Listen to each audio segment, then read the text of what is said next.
pushing these shots? Like, what did you just lose all sense of? Like, where was the evidence that you used to show this worked or whatever? And then I was like, subsequently, people have come out, like Chris Smith, he's like some famous influencer, PT guy, whatever. He said, look, you know what, I got this wrong. And actually, his popularity has gone up for saying, I got it wrong. And all I ever wanted to hear from you was like, you know, I made a fucking big mistake. That good morning interview, I shouldn't have said that. I was mistaken. You know what, I really regret it.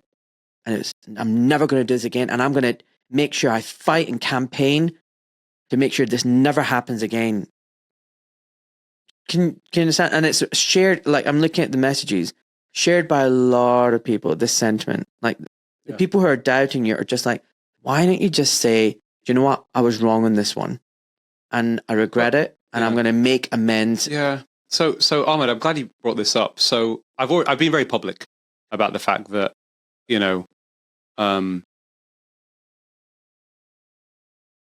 we got it wrong. I got it wrong on the vaccine. Traditional vaccines, and by the way, no drug is completely safe. Traditional vaccines by far are the safest. Okay? Right? If you can make a comparison. Now you look at, no, fine. If you've got some data to give me an absolute number, I'm willing to see that. But, and again, I know this is likely an underestimate. But so, on the published data, traditional vaccines, serious adverse event rates. Listen. I know. It's about 1 in a million. Let me explain. Yeah. I'm on different paths with you on this issue. Okay.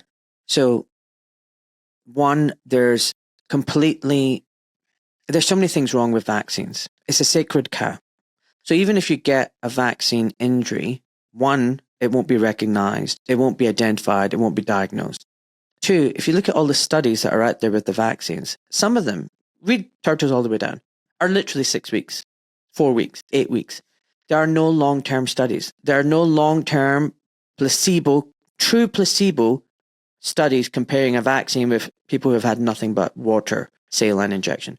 They're always with another vaccine. There are no robust clinical studies or trials showing any efficacy. I've had Brian Hooker on from the Children's Health Defense, who works with RFK Jr. He's shown vax, unvaxxed. The population of vaxxed kids have higher rates of chronic illnesses like autoimmune, allergies, you name it, okay, compared to the unvaxxed group. So the unvaxxed group are the healthier population.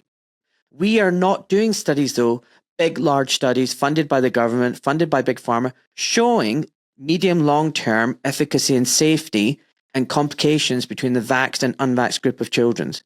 And I'm telling you right now, this whole shit show has made me question vaccines and the vaccine industry. My dear, lovely listeners, I just want to state that there's going to be a change to how I'm doing some of the ads for a while. So instead of lots of little interruptions, I know how annoying that can be. What I'm going to do now is just one advert right at the beginning, and then you can just listen uninterrupted. In just over 3 weeks, I'm going to be co-hosting, along with my friend Kasha, our Summer Connection Retreat. We're going to have the wonderful Sarah Jane Golding. You might have heard of her on the podcast talking about the MELT method. She'll be doing the MELT method class as well as being one of the masseuses. You're going to have so much fun if you come along to that weekend, 26th of June to the 28th. Join 15 other like-minded, beautiful souls along with me and my friends. There's only 2 spaces left. So folks, if you're thinking about it, don't hesitate, because it might be too late by the time you actually press the button and book your space. Just visit my website, docmalik.com, and go to events, and you'll find all the details there. And I hope to see you soon. I don't know about you, but I'm super duper looking forward to this. It's going to be epic. All right, folks, enjoy the show. Don't forget, I have my consultation service. So if you've got a niggling problem, an acute injury, a chronic condition, you want to get fit and healthy, you've got lots of questions, and you don't know how to navigate the healthcare system and how to get the best out of your current doctor, then you know what? Book a consultation with me. I can help you. I can empower you. You would be amazed. And just have a look at the reviews and see what other people have said and how they've benefited from the service. And last of all, there's my affiliates page on my website, docmalik.com. there's products that my family and I use, from Green Sense laundry and detergent to Nudum skincare to Hunter Gather foods and olive oils, for example, and Sea Green food supplements. It's got biocompatible iodine and micronutrients, and then Heracles Wellness sauna and cold therapy products. Folks, check out my affiliates page, and if you haven't already, leave a review. I'd be most grateful. But most of all, thank you so much for being here and supporting the show. I couldn't be doing this without you. Okay, lots of love. Enjoy. Bye.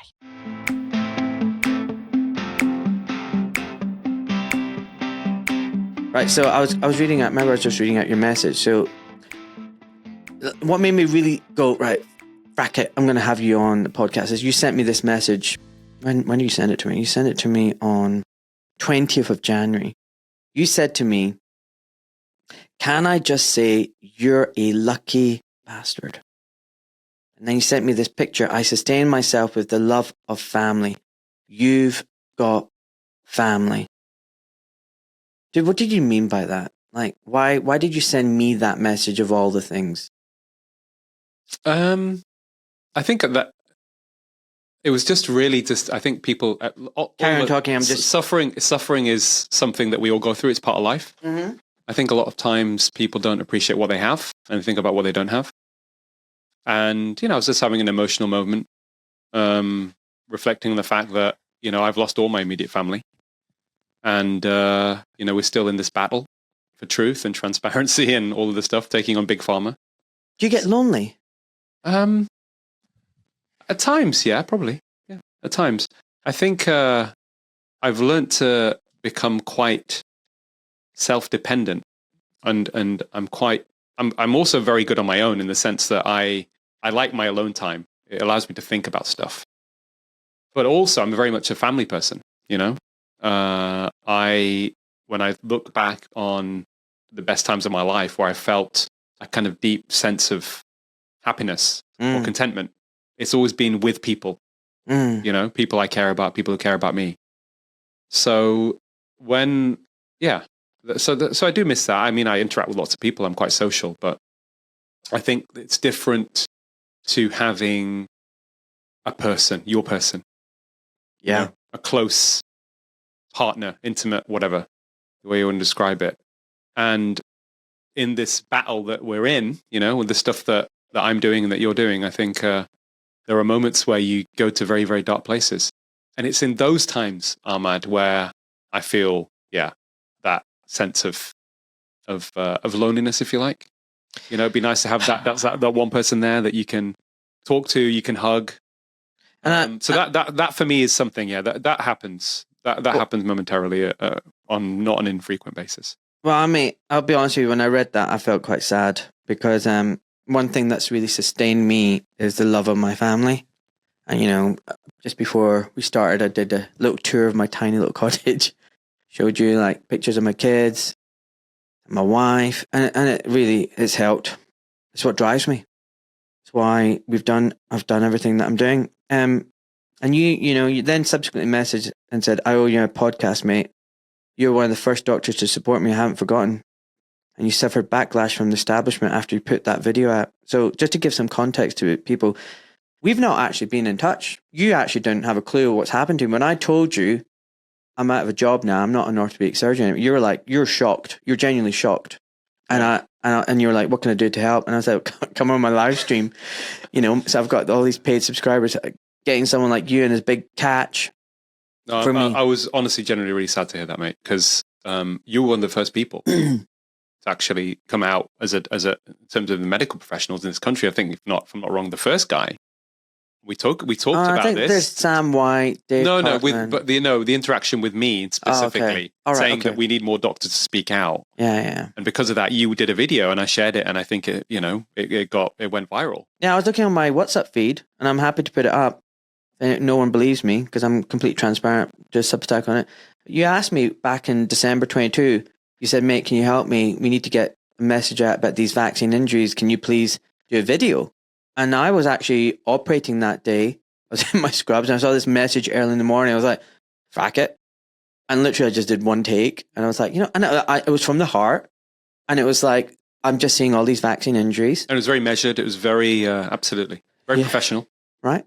Because it's the truth, right? Doing your duty as a doctor. But when you're telling the truth, you don't need multiple takes. You don't need to lie. It's just, it is what it is. Yeah. And it's like, I'm seeing, doctors are telling me they're seeing things and they're scared to say things. I'm seeing things like literally, like dads at the school gates going, I've got a funny DVT. Because I could see them. Someone was wearing shorts and I was like, your leg's swollen. Have you got DVT? He went, yeah, how'd you know? I went, have you traveled?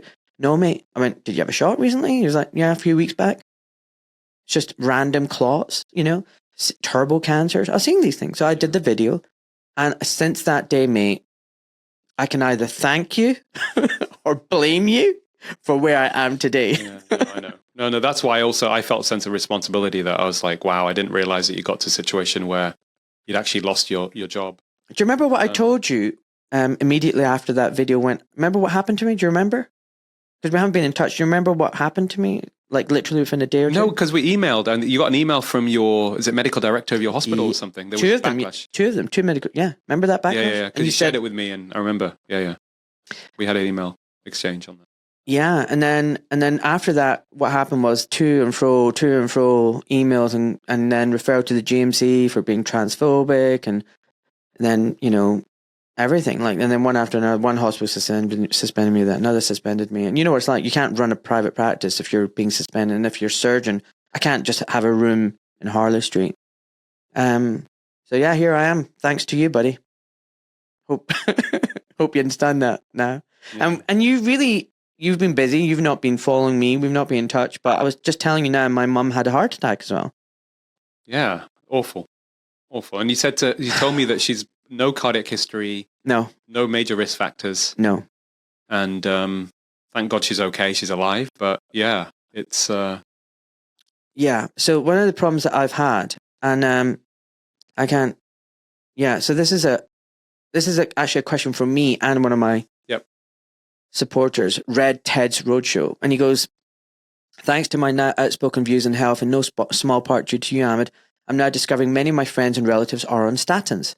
I struggle to come up with a simple explanation of A, why cholesterol is not bad, and B, why statins are bad. Can you ask Aseem how he would approach this issue to someone who is convinced about LDL and HDL and that their doctor is the expert and I'm just a conspiracy theorist?" And this actually applies to me because my mum stopped taking statins for a few months because I convinced her not to. She's now had this heart attack. And the doctor told her, you had a heart attack because you stopped taking your statins. My brother said to me, Ahmed, you might have killed your mum because you convinced her to stop taking statins, you conspiracy theorist. So this is really close to me now. Wow. And afterwards, the doctor said, you now need to go to 80 milligrams of statins. And if you don't, you're going to die of another heart attack. And I'm telling my mum, no, you don't. You're going to have muscle pains. You're going to have cognitive problems. And actually, it's all BS. And having a high cholesterol is not a big deal. It's fine.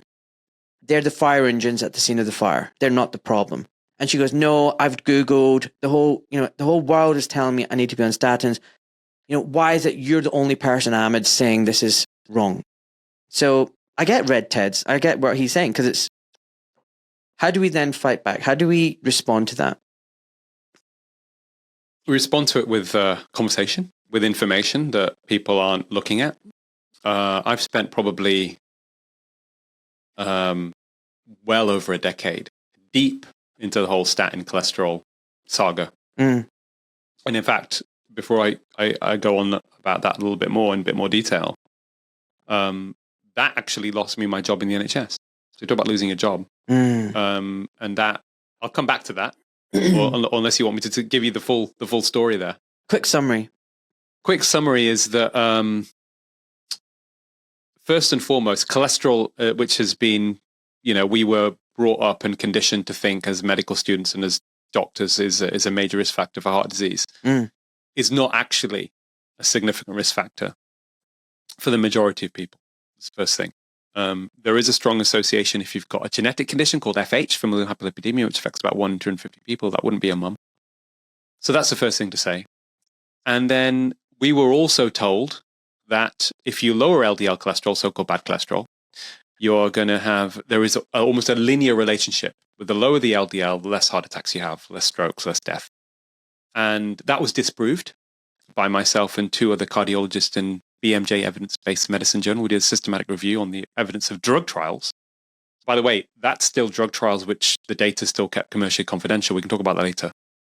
So this is still best case scenario. And we found that when you look at all the data, there's no clear relationship. So the lowering LDL for the sake of it is misguided at best. And at worst, potentially harmful, because it can give people the illusion of protection when they take a statin, and therefore they are still following potentially unhealthy, making unhealthy lifestyle choices or whatever.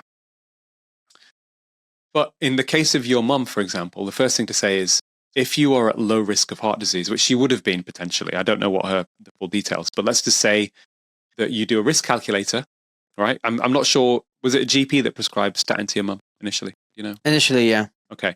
So unless you've had a heart attack already, or you've been diagnosed with a severe blockage, neither of which applied to your mum before a heart attack, correct? Yeah.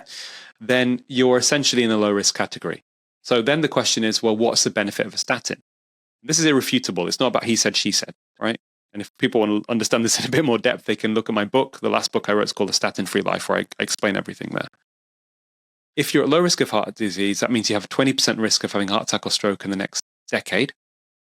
The benefit of a statin for you as an individual, taking it religiously every day for 5 years, and if you don't get side effects, right? Because the data I'm about to tell you is based upon people that essentially tolerated the statin. They took out people with side effects and didn't include them in the results, if you like. That's flawed. The benefit at best, Ahmed, 1 in 100 of it preventing a non-fatal heart attack or a non-disabling stroke without any prolongation in life over a 5-year period. That's before you talk about side effects. So my approach, which is, I would say, is the most ethical way of practicing medicine through informed consent, as just my view, by the way, this is the view of the medical Royal colleges. I published with them in 2015 on all of this, trying to change medical practice, is that the way you approach it with patients is, rather than say, don't take a statin or take a statin, saying, this is your benefit. What do you think? Would you like to take a statin? And most of those patients, Ahmad, don't want to take a statin given that information.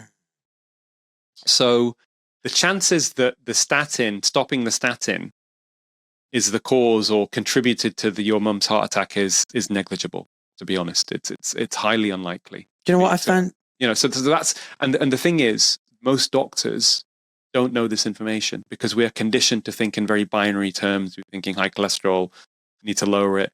Just to muddy the water slightly more, and it's interesting you say about, in your mum's age, so she was, 71, 72. We published, and I was one of the authors in this piece in the BMJ, a separate piece in 2016, which looked at, was there an association at all, any association with LDL cholesterol and heart disease in people over 60? 2 things came out of that paper. One is there was no association at all, right? There was an inverse association with all-cause mortality.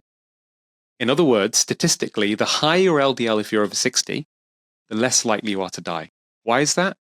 LDL has a role in the immune system, protective. Older people are more vulnerable to dying from infections.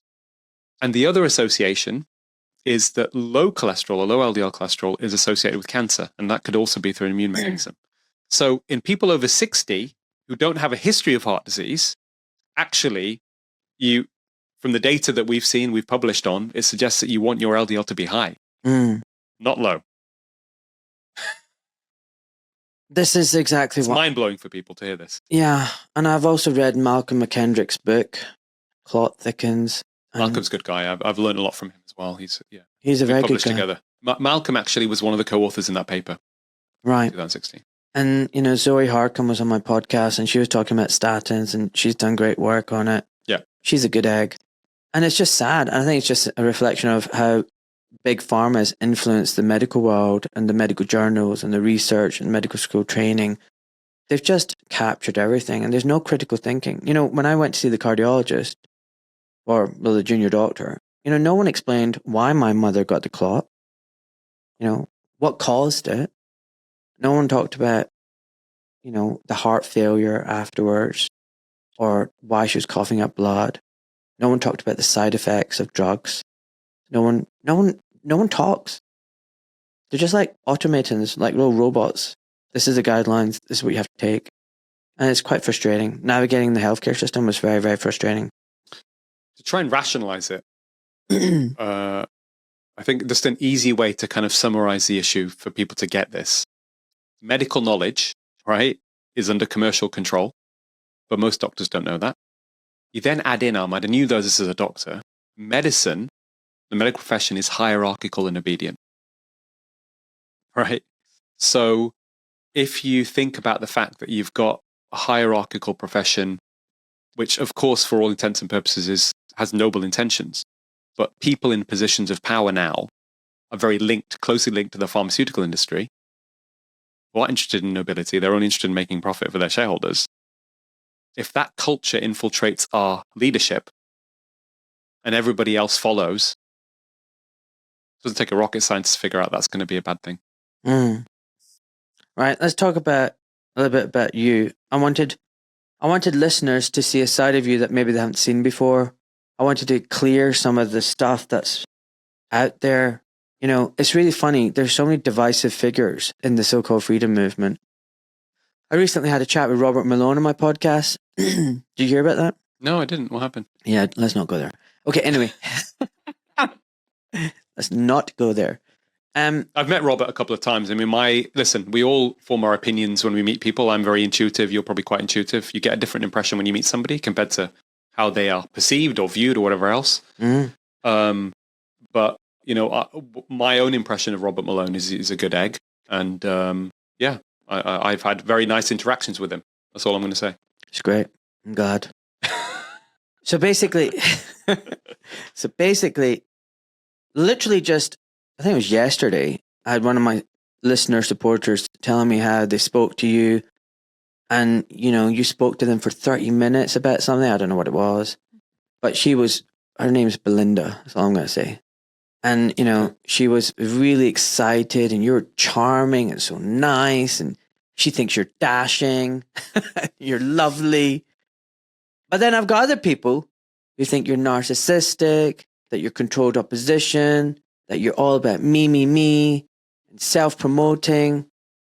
And it's like, to some people you're a hero, and to some people you're a villain. And I was telling you how I recently did a Substack, how I've got people saying to me, are you controlled opposition? Or people telling me, I get people telling me all the time, you're controlled opposition. I thought it'd be really nice to talk to you, because the one or two times I've met you, you know, you don't see that you've got a different persona when you're giving your talks. And I didn't want that. I even said to you off air, let's just be you, mate. The way you came out your car, you're waiting on the driveway because I was out dropping off my kids at club. Straight away, big smile, you gave me a hug. You know, you're very different in person to what I think you come across sometimes on TV or your interviews.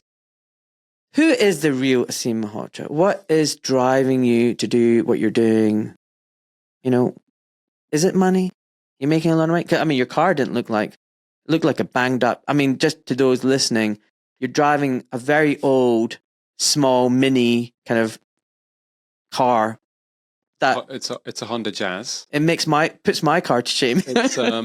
I'm glad you've actually raised that. So, take it in the light that's been given, which is with love and respect. Completely. No, I get it, and it's fine. I'm very happy to talk about it. I mean, first question is, who are we as individuals? We're not one-dimensional anyway. We have different facets to our personalities, right? So, on the narcissist front, I don't think I'm a narcissist, but maybe I'm not the most objective person to talk about that. But I also, I know myself to be driven by compassion and love for other people. I don't think that's compatible with narcissism. People have narcissistic traits. Am I confident? Absolutely. When I first came down and worked in Harefield Hospital as I trained in interventional cardiology. For people that don't know what that is, that's keyhole heart surgery. And I was a junior registrar, and I was already doing, I was much more, let's put it this way, advanced in my ability to do heart stents compared to other people, partly because I was trained up north and we had a lot more experience, at a younger age. That's the other thing. I remember when I trained in Scotland initially, in Edinburgh, and the first place I worked, Ahmad, was Wishaw General Hospital, as a junior doctor. And it's like, people used to joke about it. It's almost like being in a war zone. You go in there and you get hardened up, right? So when I come down to London, the nickname, or what people said initially, said, here's that cocky northerner. Right? So fine. Okay. People have called me cocky or whatever else. I'm confident in my abilities to do things. If that sometimes comes across as narcissistic from someone's perception, that's up to them to think that way. I don't think I'm a narcissist. Well, let's not ask your ex-girlfriend what she thinks. Well, ask my ex-wife. She's probably the best person to describe me. But no one has ever in any way, shape, or form called me narcissistic. But yeah, confident, cocky, yeah, absolutely. Definitely some of my mates would think I'm cocky about certain things. That's fine. That's all right. About the car, though. So that's actually my mum's car. Oh. So when my mum died, my dad says, why, just take your mum's car. So there's an emotional attachment there, actually, to that car for me. Yeah. So I just took it. And also the other thing is I'm not somebody that believes in, and that's partly maybe my journey into more spirituality, but I'm not someone that believes in status symbols. I actually think it's negative. I think it's a marker of a more materialistic culture. So there's something called status anxiety, which is where people, it's something that happens within societies where part of your stress is related to how you compare yourself to others. Keeping up with the Joneses. Exactly. And a lot of the stuff I've looked at. Feeling inferior because you don't have a fancy car. Exactly, all that stuff. But the thing is, it's just part of my nature. I get up on stage and I'll wear a suit because I think, that's what I should wear. I have to the doctor and, be presentable and all that. I'm not against people wanting to look good. But me at my core, I'm the guy walking around with a hoodie. Yeah, like this. And casual and tracksuit bottoms and a beanie. I like to just blend in with the crowd. I don't like to see myself that I have to walk around pretending that I have some higher status than anybody else, because I don't believe that. It's not there's I believe everybody is equal to me in that sense, right? That's in good. that sense. So that's who I am at my core. So that comes back to the car stuff. In terms of making money, listen, we've got to make money to live. If I told you, I'm waiting to be challenged on this, I am probably the lowest, or certainly, for most of my career, certainly the last few years, I'm probably the lowest earning cardiologist in the world. People probably wouldn't believe it, but it's probably true to some degree. When I lost my NHS job in 2019, at that point I was doing part-time work. Because a lot of my other stuff is academic work and lectures.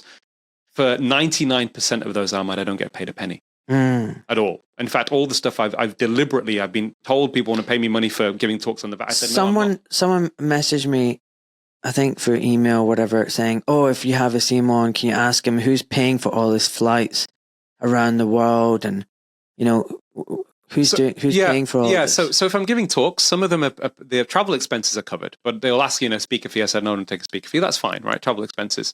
For quite a lot of stuff, I paid out my own pocket. So, for example, I went to South Africa last year to do a tour and speak at different places. And a lot of the places where I go to, for example, in terms of accommodation, I'm just staying with people who just want me to stay in their house. I know some of those people. So I know you've stayed at people's homes. Yeah. So I don't. Professor Ian Brighthope in Australia, you stayed with him. So I'm not taking any money for this stuff. To be honest, Ahmed, actually. The reason why I'm asking all these things, I think because we need this openness and discussion, because the thing is, people don't understand, because they don't understand. It's an agenda, and then they're thinking, "Oh, look at this." Because when I spoke to Ian Brighthope, and he was like, "Oh yeah, Aseem was staying at my house," I was like, "So this guy is not staying in some 5-star hotel, blah blah, or some Airbnb that's paid up. He's literally staying." And I know Ian, and he's a good egg. Yeah, and he put you up. Yeah, and so that he looked after me when I was sick, actually, because I got there. I was on tour in Australia, and I got sick with some sort of wrong time. I'm supposed to give a lecture for an hour and a half, and I'm ill. So Ian actually set me up with some IV vitamin drips and all sorts of stuff. Oh wow! Because he's all into that functional medicine stuff. So I was like, he's a really lovely guy. Really looked after me. So on that note, and people have different values, and again, this is at the heart of, I think, what the problem with society is that, and this is why I'm why I have this approach, Ahmed. Making money was never part of my value system. It was never something that I put in high esteem. It's where I was brought up. Now, you can say, okay, maybe I had a silver spoon in my mouth.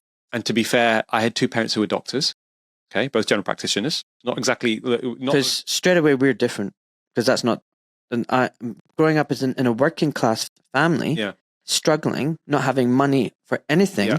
for me, that was a big thing. Not to be rich, No. but to be secure. Absolutely. Oh, because I'll be honest with you, I didn't have what you had. My parents were working class. Yeah. We had no money. Yeah. So I can see how it'd be the opposite for you. Money wasn't a It was issue never for an you. issue, but then it was never part of the value system. And it's also part, because people grow up in wealth, but they're still, they want to make more and more money. But that was never the case with my family. And I think part of that is because my dad came from a very humble beginnings. The eldest of 5, grew up in India, got into medical school because of cricket scholarship, not because of money. Didn't even have a pair of shoes until he was 11 years old. Wow. He used to walk to school barefoot. Wow. So I came up from that kind of that very humble beginning, certainly in terms of the value system that I was brought up with. So I didn't have to worry about money. And in fact, my dad also, I think partly, he never put that into me that Aseem, I want you to make loads of money as you grow up. No, it was, I want you to do well at school. He actually wanted me to become a professional cricket player. Actually, that was the original passion of his, not to be a doctor. And there was a lot of pressure on me. I played quite a good level of cricket. I opened the batting for Manchester Grammar School. It was one of the top schools in the country for cricket. Michael Atherton used to go there. That was where, he wanted my career to go. I made a decision. I got into Lancashire Centre of Excellence to under 16s. I played, I think I was a pretty good cricketer. And opening bat, leg spinner. But I in myself felt, okay, if I worked really hard at cricket, I probably could have made a professional career out of it. But I was never going to be the next Sachin Tendulkar. And when I realized that, I was like, you know what? I'm going to do medicine instead and pursue a career in cardiology. And of course, part of the reason I went down the cardiology route is because I had an older brother that died when I was 11 years old. I didn't know that. Yeah, so my older brother, Amit, he was 13. He had Down syndrome. Right. So again, I think all these things had an impact on me in terms of, seeing my parents, growing up in the 80s in Manchester, having to fight and deal with the stresses of being first generation immigrants, racism. Packy.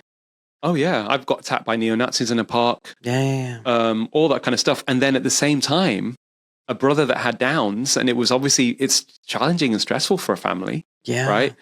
But again, at the same time, the most loving brother I could have ever had. I shared a room with him. And he actually just got a tummy bug just before. We used to share our birthdays, close to birthday parties, because he was born on the 22nd of October and I'm 24th. So we'd always have we'd have a birthday party arranged. And a week before the birthday party, he gets a tummy bug. Mum and Dad think it's a tummy bug. I was at half term, I think, at the time. I was home. And over the next few days, he became more and more ill. He started getting breathless. Pediatrician comes out, sees him, says, I don't think there's anything to worry about here. And then very quickly, I was with him. I'll never forget this week. My parents were out and I was with him. And my brother was struggling to walk up the stairs. I'm 11 years old. And I'm saying, there's something not right here. And I'm hugging him. I used to always hug him because, Downs kids are very loving kids. Yeah. Right? Very loving kids. Always smiling. Oh, always smiling, always happy. And I'd hug him. And in fact, yeah, and he was going, and I just started feeling there's something not right. And I called my mum and she came back and she got really worried. And the next thing is he goes to, gets admitted to hospital. And I didn't know what exactly was going on at this point. So my mum's with him and they didn't tell me everything that was happening. My mum's with him in hospital. It's now the evening time. And my mum is apparently going to stay with him in hospital. My dad's going to stay with me. So I go to bed. And for some reason, I woke up in the middle of the night. Something wasn't right. I just woke up, had an intuition of something. 11-year-old boy in the house, walked to my dad's bedroom. Dad's not there. And I, for some reason, rationally thought he must have gone to the hospital, right? But how do I get hold? Where's my dad, right? He's just not in the house. It's the middle of the night. I'm an 11-year-old boy at home. So I remembered the ward that he was, my brother was on. For some reason, I don't know why. I knew what ward he was on. So I called the hospital. I called the ward. And I said, this is so-and-so is whatever there. And my dad came on the phone. He's like, how did you even know? He said, I'm coming home, beta. Beta means son in Hindi. Don't worry, I'm coming home. Okay, comes home. And he just says, they're admitting your brother to Pendlebury Hospital. Pendlebury was a specialist children's hospital, not far from Manchester. We grew up in this place called Tameside, Great Manchester. So I was okay, fine. He says, why don't you stay with me, stay in the bed with me, if you're worried or whatever else, whatever. So I go to sleep, Dad's with me. About 2 hours later, I wake up. I've never seen my dad cry before. He was crying. He was punching a pillow. He was saying all sorts of things like, it's my fault. I talking about himself. Like, and I just said to him, Dad, you've had a nightmare? Go back to sleep. He said, no, it's gone. I said, what? And I thought he'd lost his mind. I said, no. And he's, what are you talking about? Couldn't believe it. So then he calls one of our family friends, another doctor. They can pick us up. And at this stage, all I know at this point is that he's had a cardiac arrest and they're working on him, right? Get to the hospital. My mum's there. My brother's already passed. And, that had a really profound impact, obviously, on the family. I remember not seeing my parents smile for about 2 years. Mate, as a dad, I can imagine if I've got 3 kids, you've seen the picture right there next to you. And if I lost one of them, it would really be painful. I can totally understand. Yeah, I know. I still feel it right now, even thinking about it and talking about it. I feel the pain in my heart, really, on that, just a sadness. And then, we shared a room. So my bed, his bed was opposite mine. It was just an empty bed. I just remember. And the only time actually my dad smiled in those 2 years was I was then coming up. I was 11 plus, so I had to apply to these schools, right? And my dad wanted, they wanted me to go to the best school. And I had this dream to go to Manchester Grammar School. For me, I'd still call it the best school in the world. And I had to do the entrance exams. So I think they were worried that I was like, is Aseem going to manage? He died in the end, October 28th, 1988. And I'm now doing the exams coming up in January. And I got admission to all the schools. And the results came from Manchester Grammar on March 17th. I'll never forget this day. It was the first time I seen my dad smile in months. And it came through in the post, and it said, it was 2 parts, and I'd passed, and he just was over the moon. He picked me up. He was just really happy. And then, so that's kind of a little bit of what happened with my childhood. But it was difficult. I think I'm really lucky that my parents were very, very loving, compassionate people. But again, coming back to the original question, money was never part of my value system, which also a bad thing, because my dad was like, Aseem doesn't know the value of money, right?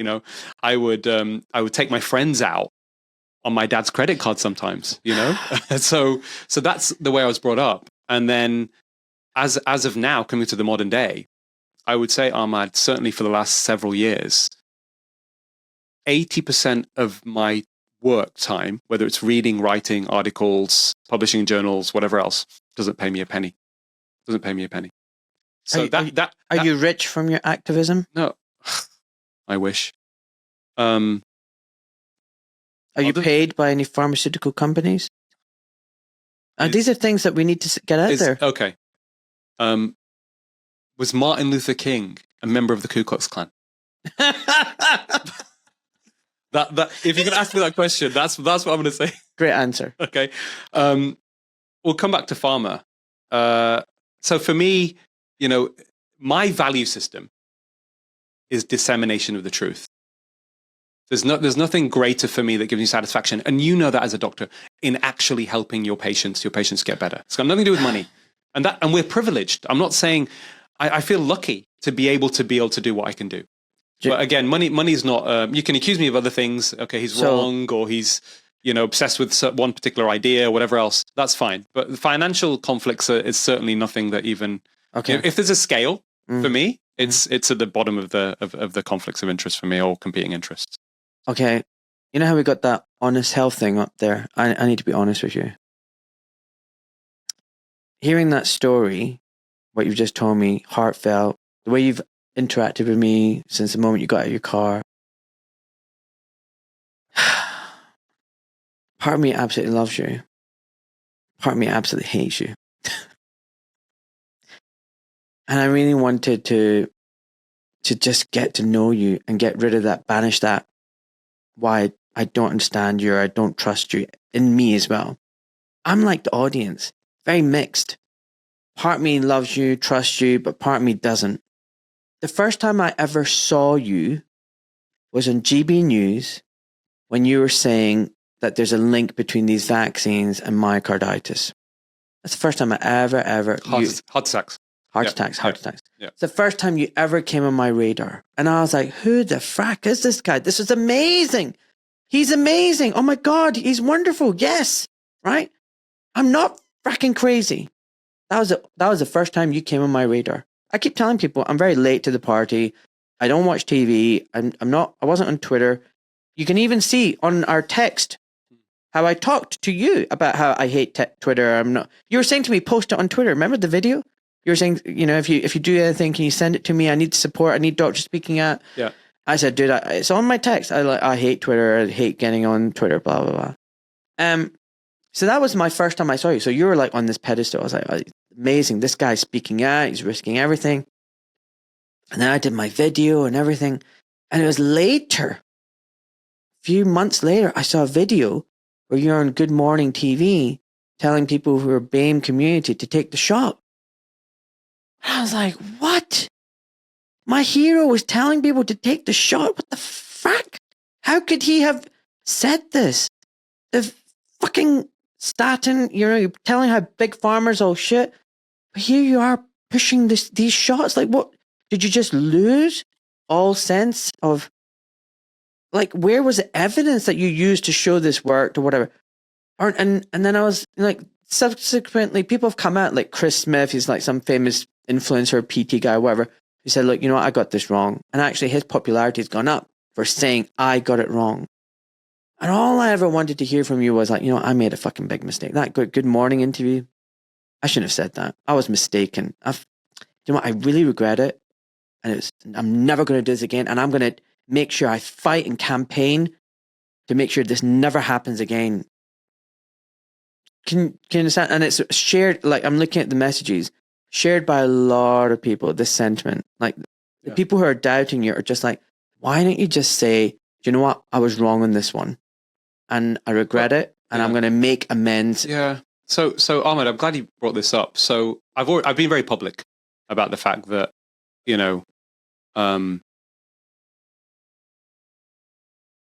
that we got it wrong. I got it wrong on the vaccine. But I want to be let's be very specific here, because the detail's important. I don't want to just brush over it saying this guy pushed the vaccine and now he's turning back. It's not that straightforward. So it's really important that we get the details correct here.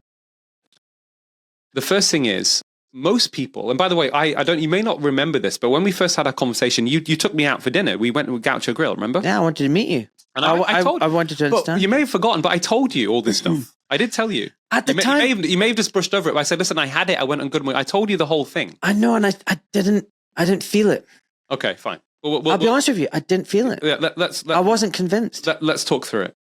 So, and then we'll also backtrack as well, because if you find me, and this isn't, again, I don't want to sound this is self-indulgent, because I've committed my life to this.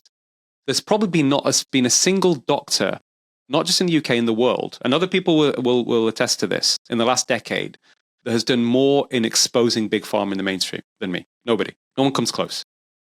Right? And I'll come back to that story. We'll come back to some that. people would say, even then, that's the reason, like, if you can call it Big Pharma for a decade, why can't you call it vaccines? And even recently somewhere, I think I saw you saying, the vaccines are still safe, like childhood vaccine schedule. I mean, like, a lot of us, like Paul Marek and, Corey, we've come around to the position that actually this shit show has made us reevaluate all vaccines, all vaccine safety. And you just need to read Turtles All the Way Down and other books. Yeah, I haven't read that book yet. You really should. I haven't read it. I will read it. Somebody's given it to me. But again, there's only so many battles you can fight as well, right? And I'm literally just, teetering on the edge at the moment. And we'll talk about all the backlash and the GMC and all that. We'll come on to that because tell me what you mean by people don't know about all this stuff, right? And all the stuff going on behind the scenes. I know, absolutely.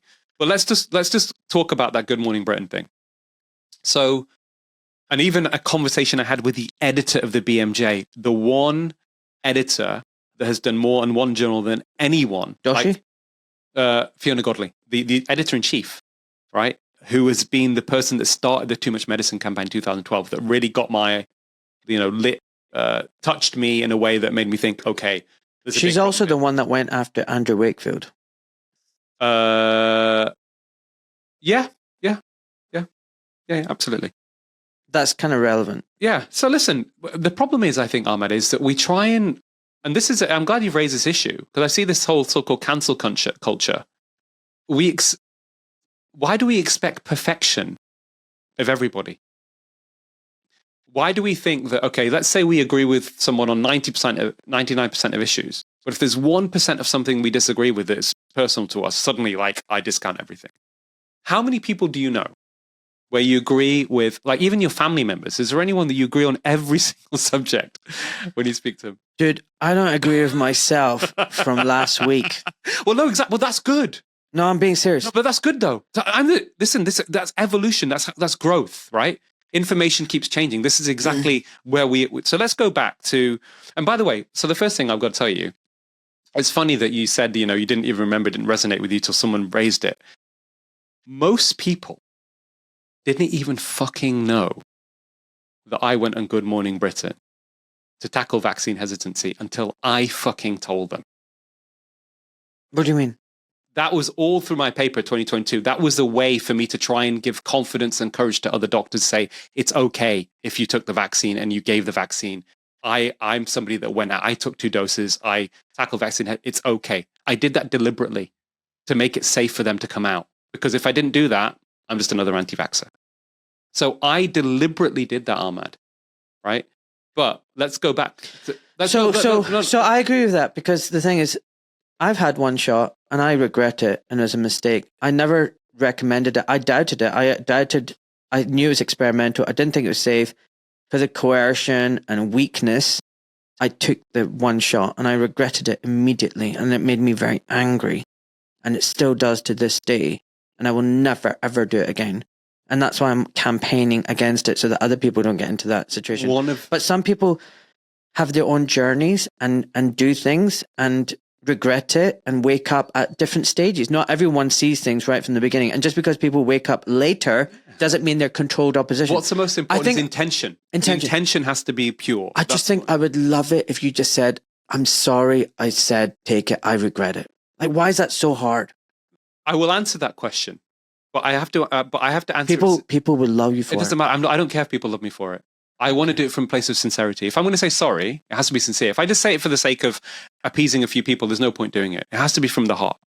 So let me get there, because it's really important. I've thought about it. And listen, by the way, I've never had a problem with saying sorry to anybody in my life, whether it's a friend, whether it's a relationship, whether it's a patient where you get something wrong. That's good to know. Because narcissists don't say sorry. We're taught that. That's one of the most important things. In fact, on that, Ahmad, and again, things may change, touch wood, and this is unusual. This is a doctor. I've been qualified over 20 years. Never had a single patient complaint. Wow. Now, it's maybe lucky, but I think, as you know, never, not a single one. I can't say that. Never had one. When I was a junior doctor... I normally get 1 a year. When I was an SHO in the Middlesex Hospital, when I was doing diabetes and endocrinology in 2003, I remember my consultant talking to me, because I think there was one junior that was a bit upset, with thought that I was, being a little bit too much of a slave driver or whatever else, right? And he told me that he gets an average 1 complaint a week. And he said, this is normal. Yeah. Anyway, the point I'm making is communication is really important. And it because if patients think you care, you're much less likely to get a complaint against you, because they also feel sincerity. But also, if you make an error, you say, listen, I got this wrong, whatever else, they appreciate that. You're much less likely to get a complaint as well. So I'm sure there must have been a handful, at least several occasions where you've got a misdiagnosis, or you've missed something, or you've acted late on something. And of course, you go and you sit there and you explain to them. But if they think your intentions are pure, which they are, they are very forgiving. Right? So saying sorry is not something that I'm afraid of doing. Okay? My dad never said sorry. That's another. I mean, he was the most amazing man in the universe, but never said sorry about anything, my dad. Right? The fights we would have, right? The arguments we would have. I know this is an Indian culture thing, man, but he would never say sorry, ever. He would just give me the silent treatment for a while. Anyway, so we digress. With the vaccine issue, first of all, we've got to go back in time to a very specific situation. So first of all, I'll tell you, I fucking regret having the vaccine. Absolutely. I wish I'd never had it. More than anything in my life. Why? Because of what I know now. I was vaccine injured. Right? I went into clinical depression. Actually, and I didn't realize it was that until now. I know that's probably what it was within a few weeks of having the jab. I had prostatitis, right? So I'm vaccine injured. I had suffered for several months from the vaccine, okay? That's one reason. Sorry to hear that. Yeah, well, we're all suffering, man. That's part of life. You got to just get on with it and try and make the best of it and turn that suffering to something meaningful for you and for other people. That's the way I approach it. Can I quickly just say something? Yeah. I want to give you some feedback. Yeah. Some people might say I'm giving you a hard time. I like the way you're responding by not getting angry and staying the way you are. Oh, thank you. That's winning. I'm sometimes surprised by the fact that people say when I talk I don't come across as angry, because there's a lot. There's a lot of anger in my heart, man. At times, real fucking anger that you wouldn't believe. And I've got that. So I've got that slight aggression inside me. We need to go back to that vaccine. Why you're not going to say sorry? But I'll give an example. So I was on that War on Health conference. Yeah. Suddenly I got a text message from Ash from Exposing COVID, right? Instagram account. And then I suddenly got text message from you. And it turns out you guys were having a spat. Guess what? I like both of you. I didn't want to get involved. I actually didn't even read all that stuff that you guys were doing between each other. One, because I'm busy, I was giving talks and everything. And two, I was like, I'm not going to get into this because I actually really like Ash. He's a really good guy. And I know you said, he was on your podcast. He's a really good guy. He's in the fight. And he might be mistaken about you. And you might be mistaken about him. I actually think if you both sat here and talked about things, you'd actually realize you're both on the same side. I mean that. Yeah, I'm sure you're probably right. I mean that. And you've both got passion. On that, though, you see, what I responded, and that's where probably I let my anger get the better of me. I responded to a message from this person who I didn't know, right? Does this thing that came up suddenly on my Instagram as a DM. Okay. Something like... let's not talk about that. No, it's important, though. But it's important because I don't... For all intents and purposes, I trust you. If you think he's a good... Because I haven't read your... I don't even know what it's about. But just so you know, I got a message from some random person who I don't know. Okay. Who basically says something about the excess deaths, blood is on your hands for pushing the poison. Okay? Now, no, that's fine. People, if he wants to... But let's rationalize. Let's talk through that, because I want to talk through that. We'll come back to my vaccine stuff, because it's all relevant to this. To which I responded, I was like, this is so bizarre and irrational from my perspective. This person must be maybe working for... I don't know who this person was. I said, you must be working for pharma, right? Listen, I don't know what happened with the timelines. When people attack me, I actually sometimes think, maybe you're controlled opposition. Maybe you're attacking me because you're working for them. Because I know my truth. Yeah. And I ain't absolutely fracking controlled. Absolutely. And the other thing, mate, is on that, actually, this infighting, the reason why, even if they're not controlled opposition, they could be getting influenced by somebody that wants us to have divisions. Because, I talk about this direct and indirect. Exactly. That's exactly plays into the hands of these tyrannical forces. Divide and rule. So anyway, that's where that happened. And then and then this person, and it's not he said, she said, but then also I then got alerted to the fact that this person went on their social media and said that I out of the blue just contacted them, which wasn't the case. I was reacting to what they said, and there's a timeline there. Okay. So we go back to the beginning of 2021. End of 2020. So there's a context here, which is important as well. And this is also why I didn't even want to have the jab initially. But there's a couple of factors that played in, right? That involved my father. And you know the history now about my family, a little bit more about my background. So 2020, I was very vocal and I would say angry that I had made an analysis with other people as well, but I'd got it out there into the mainstream saying that COVID is a condition that is exploiting chronic disease. This has been my work for many, many years on the reversal of metabolic syndrome, insulin resistance, which you know about, which happens within weeks.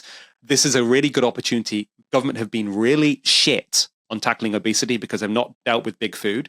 And I've been doing this for years and advocating, and I was behind the sugary drinks tax and all that kind of stuff. And I said, this is now an opportunity for us to get people, if we've got the lockdown, and I wrote this article in European Scientist, I then published in the Telegraph and a couple of medical journals, and it was like the elephant in the room is that, COVID is a disease that is exploiting obesity. And I said, Boris Johnson comes on TV and says, stay at home, protect the NHS, save lives. Where's the message to eat real food? And I don't mean this in a kind of, it's going to take a long time to optimize your immunity. We know that it's going to have a big impact. So I was banging on about this, but at the same time, Ahmad, I had also looked in detail about COVID risk. And I knew that the risk of COVID, if you were even in the early stages, if you were under 50, under 40, was similar, even the earliest phase when it was particularly so-called devastating for older people than it was. Infection fatality rate over 70s in the first wave was about 5.5%, which is very, very high, 1 in 18, right? There's John Ioannidis, Stephen Hawking of medicine's own analysis, right? In the elderly, very elderly at the very beginning. But I knew that for low risk people, it wasn't much of a risk. But come from a mindset where I have been somebody, let's just say I've been calling out big pharma, call for inquiries, etc., for lack of transparency in the system, where third most common cause of death after heart disease and cancer is prescribed medications. This is pre-pandemic. But Ahmad, am I against all medicine? Absolutely not, right? And if you look rationally, it's not talking about the COVID vaccine yet, up until this point. If you look at all of the pharmacological interventions we do in medicine, all of them, whether it's statins, blood pressure pills, diabetes pills, you name it, right? Antidepressants. Traditional vaccines, and by the way, no drug is completely safe. Traditional vaccines by far are the safest. Okay? Right? If you can make a comparison, Now you look at, no, fine. If you've got some data to give me an absolute number, I'm willing to see that. But, and again, I know this is likely an underestimate. But So, on the published data, traditional vaccines, serious adverse event rate listen. I know. is about 1 in a million. Let me explain. Yeah. I'm on different paths with you on this issue. Okay. So, one, there's so many things wrong with vaccines. It's a sacred cow. So even if you get a vaccine injury, one, it won't be recognized, it won't be identified, it won't be diagnosed. Two, if you look at all the studies that are out there with the vaccines, some of them, read Turtles all the way down, are literally 6 weeks, 4 weeks, 8 weeks. There are no long-term studies. There are no long-term true placebo studies comparing a vaccine with people who have had nothing but water, saline injection. They're always with another vaccine. There are no robust clinical studies or trials showing any efficacy. I've had Brian Hooker on from the Children's Health Defense, who works with RFK Jr. He's shown vax, unvaxxed. The population of vaxxed kids have higher rates of chronic illnesses like autoimmune, allergies, you name it, okay, compared to the unvaxxed group. So the unvaxxed group are the healthier population.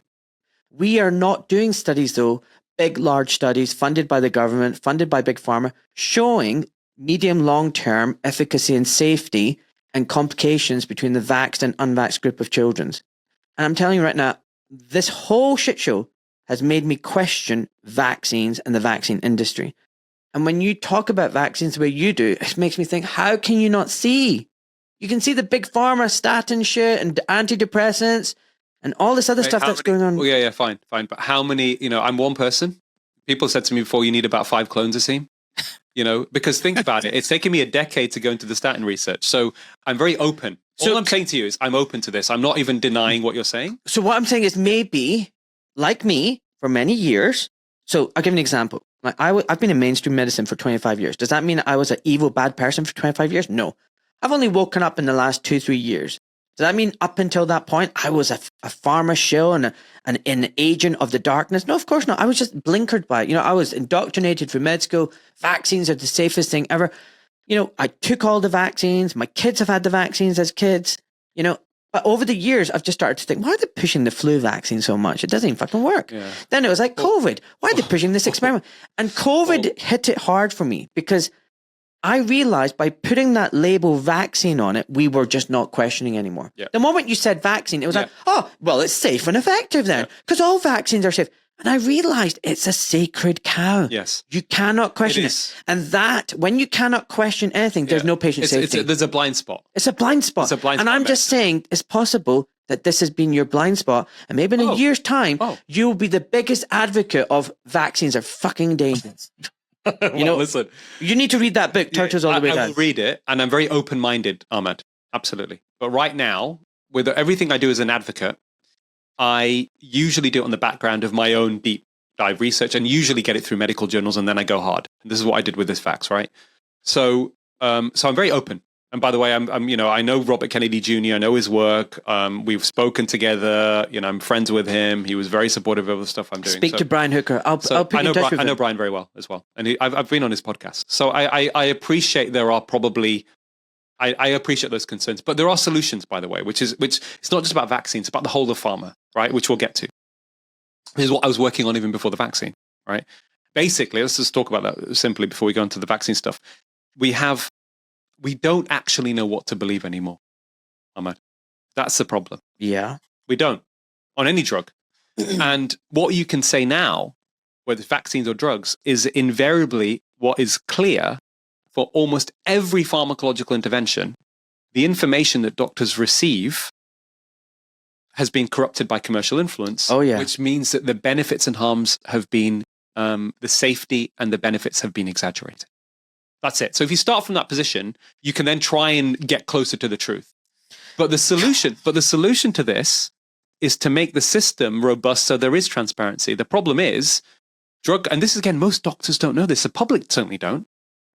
Most drug trials, all drug company sponsored research, their raw data, which often in a drug trial can be thousands of pages, right, is kept commercially confidential. Yep. They give the summary results to the regulators, who now have a financial interest in the sense that they get most of their money from pharma and want to try and approve drugs quickly to get them out there.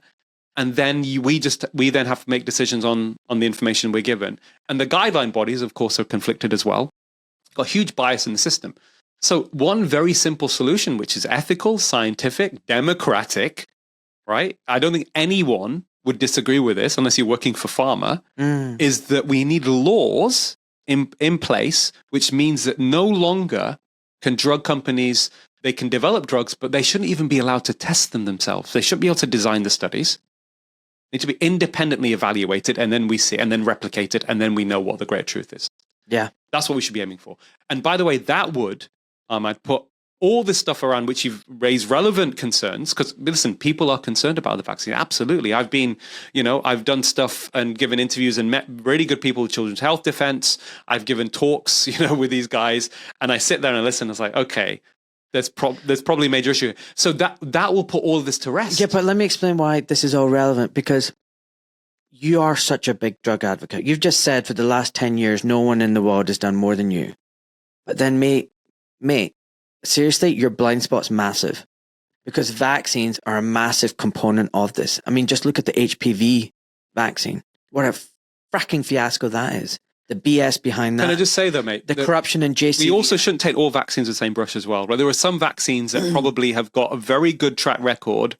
And the thing about America, which is slightly different, which I think is relevant, is that their childhood vaccine schedule is something like doses by the time you're 16, 72. Yeah. We don't have that here. So there's an interaction. No, but it's heading that direction. And Australia's even worse, and it's heading that direction. Yeah. So this is a sacred cow. This is your blind spot, mate. I'm telling you right now. And if you push this with everything else... I'm not pushing this stuff, though. No. If you push against this, I'm telling you right now, you will see the bigger picture. Because... But I'm going further, though. I'm going deeper. No, I know. But if you, for example, if you reading Dissolving Illusions by Roman Bristianic, I had him on my podcast. He talks about vaccines and diseases. The diseases were all going down way before the vaccine came along. Yeah, but there's also the issue of processed food. There's a massive processed I know. food. Because, so, for example, Chris Palmer, you should interview him. He's a psychiatrist from Harvard who's doing a lot of stuff on ketogenic diets and mental health. And I didn't even know this. I heard a brief from a podcast recently. Yep, I know all this. He talks about the fact that if you're an obese mother, then your child is 4 times more likely to get autism just from being obese. I was like, wow. Yeah. Wow. So there's all this stuff. Even Kennedy's talked about this. I didn't know that. No, we talked about this. So there are uncertainties. Okay, why has autism gone through the roof in the United States? 1 in 34 kids. Some of it may be overdiagnosis, but that's massive. It's not overdiagnosis. No, well, there's an incentive for overdiagnosis. Guess from where? From pharma as well. No, I'm not saying it's not all, but there may be an element of that. But it's still massive, right? So the question is, with most diseases are multifactorial, and it may well be. You're right. There may be a role being played by the vaccines. We don't know. But unless we get a transparent system with proper, as you say, good studies to look at safety and to try and weed all this stuff out, you're going to have all this uncertainty. 100%. And that's why we have to go to the root of the issue, which isn't just about vaccines, but every drug, mate. Every drug. But the reason why I'm on about the vaccines is, like, what did they do to Andrew Wakefield? They crucified him. What did they do to me? Because I was challenging all vaccines. They crucified me. Yeah. What I'm trying to say is, humanity has survived on this planet for 500,000 years, millions of years, and we've done just fine before these fracking vaccines came along. But now it's like, you can't talk about this. Why are you even questioning? Of course this is amazing. It's got vaccine on it. That means it's fine. It's safe. You stupid doctors have gone to med school and so smart are like, oh, it's a vaccine. I'm not questioning that. If you question it, you're an anti-vaxxer. The fact that you cannot even question and you're vilified and destroyed for doing so tells me there's something there. Mate, even just talking about, imagine this. I'm a guy that had 2 doses. We still need to come back to the COVID thing. We right? do. We'll come back to that, right? Had 2 doses. Went on Good Morning Britain to help tackle vaccine hesitancy, by the way, not wave the finger because we want to talk about that. And no, it's really important because it's very different kettle of fish. And I'm called an anti-vaxxer. I got a well, letter. You're clearly not an anti-vaxxer. I got a letter of complaint from a very prestigious institution, which I won't name at the moment because there's a reason for that. Yeah, don't mention it. It'll come out. After I went on the GB News when you saw me on GB News, right? And it caused me a lot of stress. I'm mourning the loss of my dad, right? I'm in America to try and spend time with my family to try and, deal with some of that. And literally a week after I get there and I'm trying to just relax and de-stress or whatever, I get this complaint, which I have to respond to, saying because of my GB News interview, a number of anonymous complaints have come into blah, blah, blah, and saying that you are spreading anti-vax disinformation. And all I said was I have a patient safety concern. Imagine that. So that is just how mental it is. You're right? They try and use this label to discredit you completely. But there must be something there that they're scared of. I think because listen, truth doesn't fear. I agree. Truth doesn't need censorship. Lies do. I agree. Lies need censorship. I agree. So what the frack are they hiding? Is all I'm saying. Now listen, we've got so many questions. Let's just go through this. Let's just because it's really important because it keeps coming up. Right. Yeah. Okay. So what happened with me? By the way, did you get paid by GB News to go on the show? That's another thing I keep hearing, that you got paid by the TV, and that's why you went paid for this stuff. It needs to be cleared. I know you went on GB News, didn't you? I remember you. Yeah. Did they pay you? No. What about Good Morning News?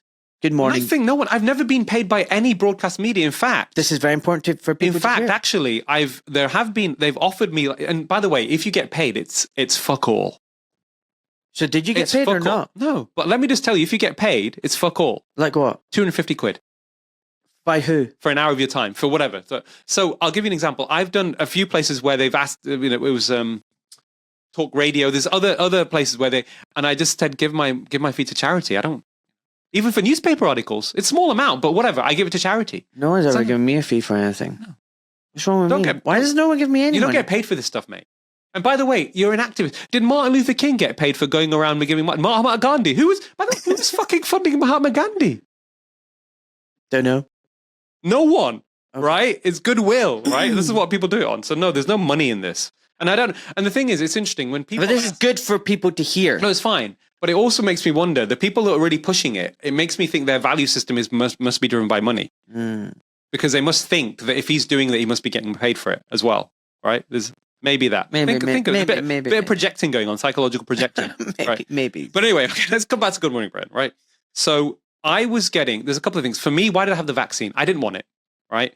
I was under blind spot, okay? Vaccines, whatever, we talk about the safety issues, which you've raised, efficacy for all the other vaccines is very, very strong when it comes to preventing infection. And this is all coming from bullshit papers. No. So you don't get, like, if you've had the MMR vaccine, you don't get measles, mumps, those kids don't get measles, mumps, and rubella, mate.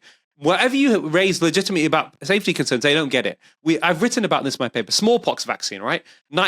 Almost 100% effective. It eradicated smallpox, right? 30% mortality rate of smallpox. 30%. I remember my dad used to talk about this in India, right? So anyway, you also come from family GPs, etc. So that also influenced my thinking on all the other vaccines. But so blind spot on vaccine, safe and effective. Yes, absolutely agree with you.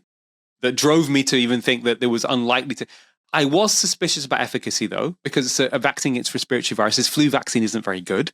You're absolutely right. On that stuff, it's not very good at all.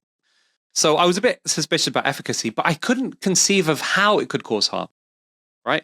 I've not come from a vaccine skeptic position prior to 2021 at all. A lot of my work, Ahmad, is inspired by patient experience too. Whether the statin saga started with me because I've seen side effects that didn't add up with the published literature, right? The issue about obesity and sugar and trying stuff on myself, right? I was like, oh, there's something going on here. So all of it came from person, but I've never come across someone with vaccine injuries, right? In my own experience, I'm a cardiologist, so there's none of that stuff. But the thing is, if you don't know what you're looking for, you don't know what it is. No, but then exactly, absolutely. So Gurinder Chadha, who's a film director, Bend It Like Beckham, Blinded by the Light, very famous, well known. She comes to me for medical advice on lots of stuff. And she was getting this stuff sent to her. She was saying to me, these were blogs from people that were saying some outrageous things like microchips on the vaccine, that kind of stuff, but other stuff that has now come out to be probably true.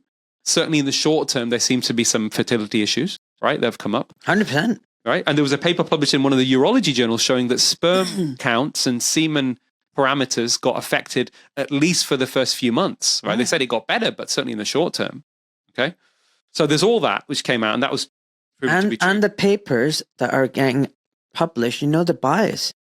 Papers that are going to show there's problems with vaccines aren't going to get funded, aren't going to get of course published. Absolutely. There's a big publication. And no research grants are going to be given. I don't know how hard it was for me to even get my paper published, right? But I'll tell you that story briefly if we get there.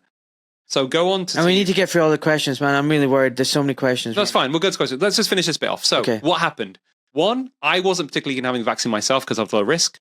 Fine, I thought I'd protect my patients. Two, my dad, he lost his other son. We lost my mum a few years earlier. Okay, NHS failures again. And he was still mourning all of that. He was his biggest fear that the person he loved more than anyone else, which was his only surviving son, me, was going to get COVID and die. And whatever I said to him, this is an intelligent guy, he's a GP, but he was scared shitless of COVID. And he was scared I was going to get it and die. I even had an argument with him initially at the vaccine center when I was getting the second dose. Because I didn't feel right after the first one. And we had a row, right? So I didn't feel right. It wasn't just about that. I didn't feel I needed it. But anyway, I took it, bit the bullet. I said, fine, I want to take this. Didn't think it was going to cause whatever it was going to cause. Of course not. Gurinder Chadha also, she was high risk. She was overweight, over 50, type 2 diabetes, all that stuff. So I said, listen, Gurinder, to be honest, you're in a high risk category. Although I can't tell you about the efficacy, I don't even see how it can cause significant harm. Right? Did you not know at the time that these were mRNA technology? And like I did a Google search. No. And I Googled mRNA and it was like further studies needed, lipid nanoparticles, further studies needed, safety problems. No. You didn't do any PubMed, didn't? No. Because I'm just saying if you did, you would have seen 10 years of further studies are needed, blah, blah, blah. If I did. Cancer treatment. Well, I didn't see it. I couldn't find anything reliable, actually. I was looking at stuff and I couldn't find anything reliable. It's all there. There was stuff that came out. There was Mike Yeadon. He was coming out with stuff. Now, I'll tell you another reason why I had more trust in this vaccine. It didn't initially come from Pfizer. It was from a Turkish couple. I thought these scientists, the way we were told, a Turkish couple in Germany, these are people who maybe genuinely care about science. I don't know. Is that the case? Turkish? Yeah, BioNTech. It was a small company. Yeah, it was a Turkish. They are the ones that developed the vaccine. I thought, this is amazing. So I didn't have that much suspicion. I thought BioNTech was a German company with a major shareholding by the government. Yeah, but the actual people that were purported to be the discoverer of this particular vaccine, COVID vaccine, were a Turkish couple. And I thought, wow, so that also made me less skeptical. This is not your typical big pharma product. Of course, they made money from it. They mass produced it, but it came from this. So I remember thinking about that. So that made me put my mind at rest. But okay, this is not right. So that put me aside. These are maybe genuine people that want to help save the world, right, from this and get us back to normality. Okay, so there was that as well. So I took the doses. And Mike Yeadon, by the way, I know Mike now, and I have a lot of respect for Mike. But at the time, I was like, why are people trusting this guy that, for all intents and purposes, sold his soul to the devil for 16 years, working for Pfizer, and is now not working for them, is talking about all these potential effects? I thought he was a disgruntled employee. Now, what do you think? No, I think he's a solid guy. He's a legend. Solid guy. Mike is a legend. I've met Mike. We've spoken at length. Mate, for me, the heroes are Backday, Yeadon, Binder, Thomas Binder. From day one, they've been calling it out. So there's one thing about calling it out. There's another thing about translating that information that's understandable to people. But they have. That resonates with them. They did. That doesn't come across as like, no, but listen, there's all... Secret Backday. Have you listened to him? That guy's a legend. Anyway. We're going back to 2021. So would you agree with me? Secret Backday, Thomas Binder, Mike Yeadon. I don't know much about Thomas Binder. He's amazing. Yeah, I don't know much Thomas Binder other than the fact that he's trolled me on several occasions. Has he? Oh yeah, but mate, it's fine. Listen, okay, so let me just tell you. This is what I mean. I want to clear the air, and we want. Listen. Everyone. He's a good guy. Listen, that's fine. But he's called me a clown, all this kind of stuff. I was like, well, Thomas, where were you? Where were you about statins? Where were you going into Parliament, speaking with chairs of health select committees saying we need an inquiry as into the Iraq war? I didn't know he called you a clown. No, it's fine. Listen, he may well be a good guy, and people get emotional, and I'm very willing to forgive people. Do you know what? By the way, Ahmed, I'm the most forgiving guy you will meet. There's so many egos and emotions going on. We have to be forgiving. No, but we have to be forgiving. It's fine. He's angry or whatever else. But again, people are making opinions on small bits of information without seeing the big picture. All right? Maybe he'll change his mind after watching this. It's fine. If he wants to change his mind, it's fine. If he doesn't want to change his mind, it's fine. He can do he can think what he likes. So, Grinda, I convinced Grinda to have it. Now she decides she wants to tweet it out that she decided to have the vaccine, blah, blah, blah. And she said that I'd convinced her to have it. Fine. Next, so your name's on it as well. Yeah. So yeah, no. And by the way, we'll come to Grinda because Grinda's had it now. By the way, so we come back to the saying I'm sorry bit. I want to come into that. Yeah. So I then go on Good Morning Britain in February 2021. Now you got to remember at this stage, Ahmed, things evolved massively, right? Yeah. We were only offering it to high-risk elderly people at the beginning. Forget about all mandates, coercion, younger people. Yeah, it wasn't available to everybody. No. It was special doctors, it was frontline people. Remember that. Yeah. So the most hesitant group... You were lucky if you got it. ...was a BAME, right? Ethnic minority groups. I got it because I went and volunteered and helped out for a day in a vaccine center, not because I was giving the vaccine, just I was helping with whatever. In case someone had anaphylactic shock, I was there as a doctor, whatever else, right? So I never gave the vaccine to anyone. But anyway, I went on TV. Now, this is a thing, and the producers of Good Morning Britain, I don't think they were expecting this. I said, listen, let's understand where the vaccine hesitancy is coming from. I said, I talked about big pharma fraud. So think about a narrative. Say you're already hesitant, and then this guy comes on TV and says, listen, there's rational reasons here, but there are some irrational reasons, like microchips. I said the fertility thing. Obviously, I was wrong about that. But I said there's some irrational reasons. But I said, when you look at traditional vaccines, they're amongst the safest. Now, why that's important is, if you are somebody on the receiving end and you're already hesitant and you think, I'm not going to have the vax, do you think that Aseem Maholtra going on, talking like that is going to convince you to take the vaccine? Maybe it did. That's the first thing. Second thing is, if you look at the data originally, and the people that we were targeting or we were discussing, and I've done the breakdown of that, you look at risk-benefit, okay? I've come out and saying no one should have had it, probably, but still... Probably. No, listen. No. We can't be evangelists here. You want to break down the numbers? I'm very happy to do it with you. If you look at the serious adverse event rate, it was 1 in 800 now from original trials at 2 months, short term. Okay, but you look at, I published my paper and we broke down what is the vaccinated versus unvaccinated on death rates on benefits of the vaccine during Delta wave. Okay, if you're over 70 or over 80, you have to vaccinate. So 290 people are vaccinated to save one life. Right now.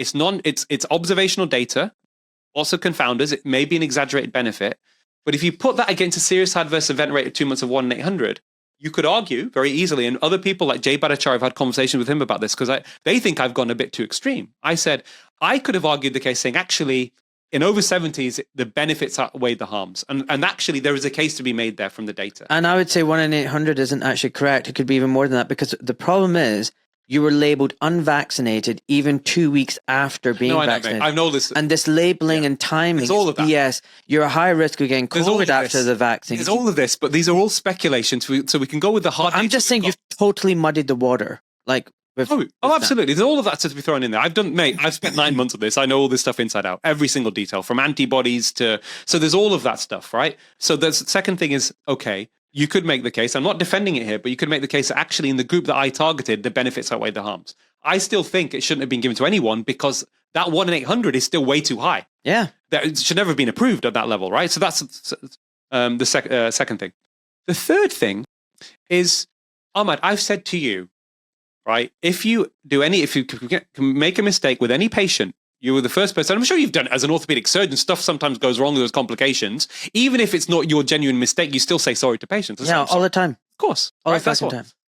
And actually, I actually found that when you say sorry, even though it's not my fault, I'd be like, I'm really sorry, we can't do your operation because the equipment hasn't been ordered by the hospital. I'm sorry, it's not my fault, but I'm just saying sorry anyway. Absolutely. And they would say, thank you for being honest. Thank you for saying sorry. I'm not upset with you, Ahmed. It's fine. Actually, that was the best thing to say was to say sorry. Yeah.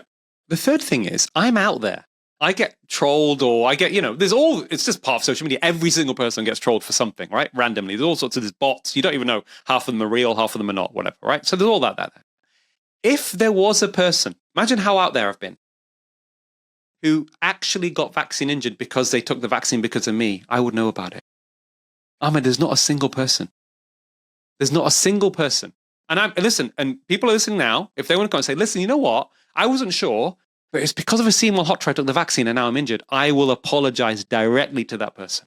Okay, there you go. All right. So that's it. So that I would apologize absolutely to anyone that's been harmed. Do I regret having the vaccine? Absolutely. But you have to also look at the positive of it. Maybe there was a reason for this.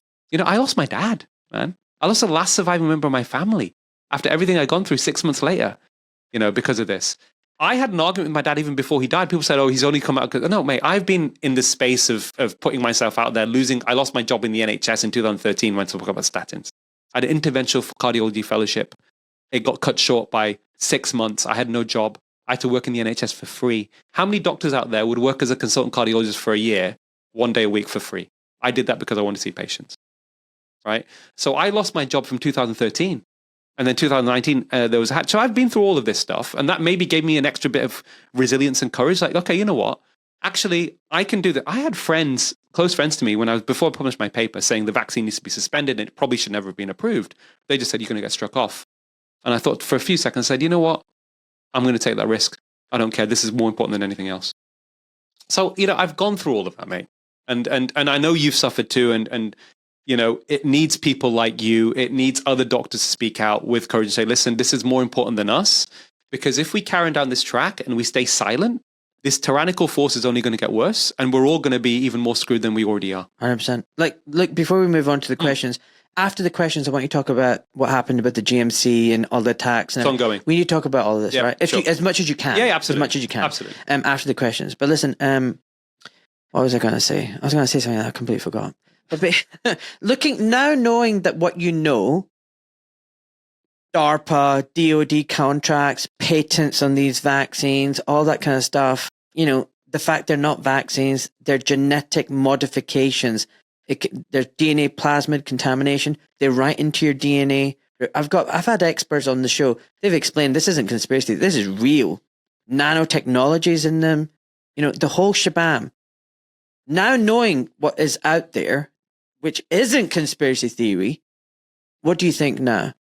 Oh, a huge fuck up. A huge fuck up of catastrophic proportions that's been exploited by money. That's made it even worse. Okay, you've reminded me of something. I went to a Together Declaration meeting where you were on the panel with Jay Bhattacharya and you talked about how everything's going on. Remember that? I remember, yeah. Remember? I remember you saying I think this is before we knew each other. No, we'd already... no, this is before. Point. This is before.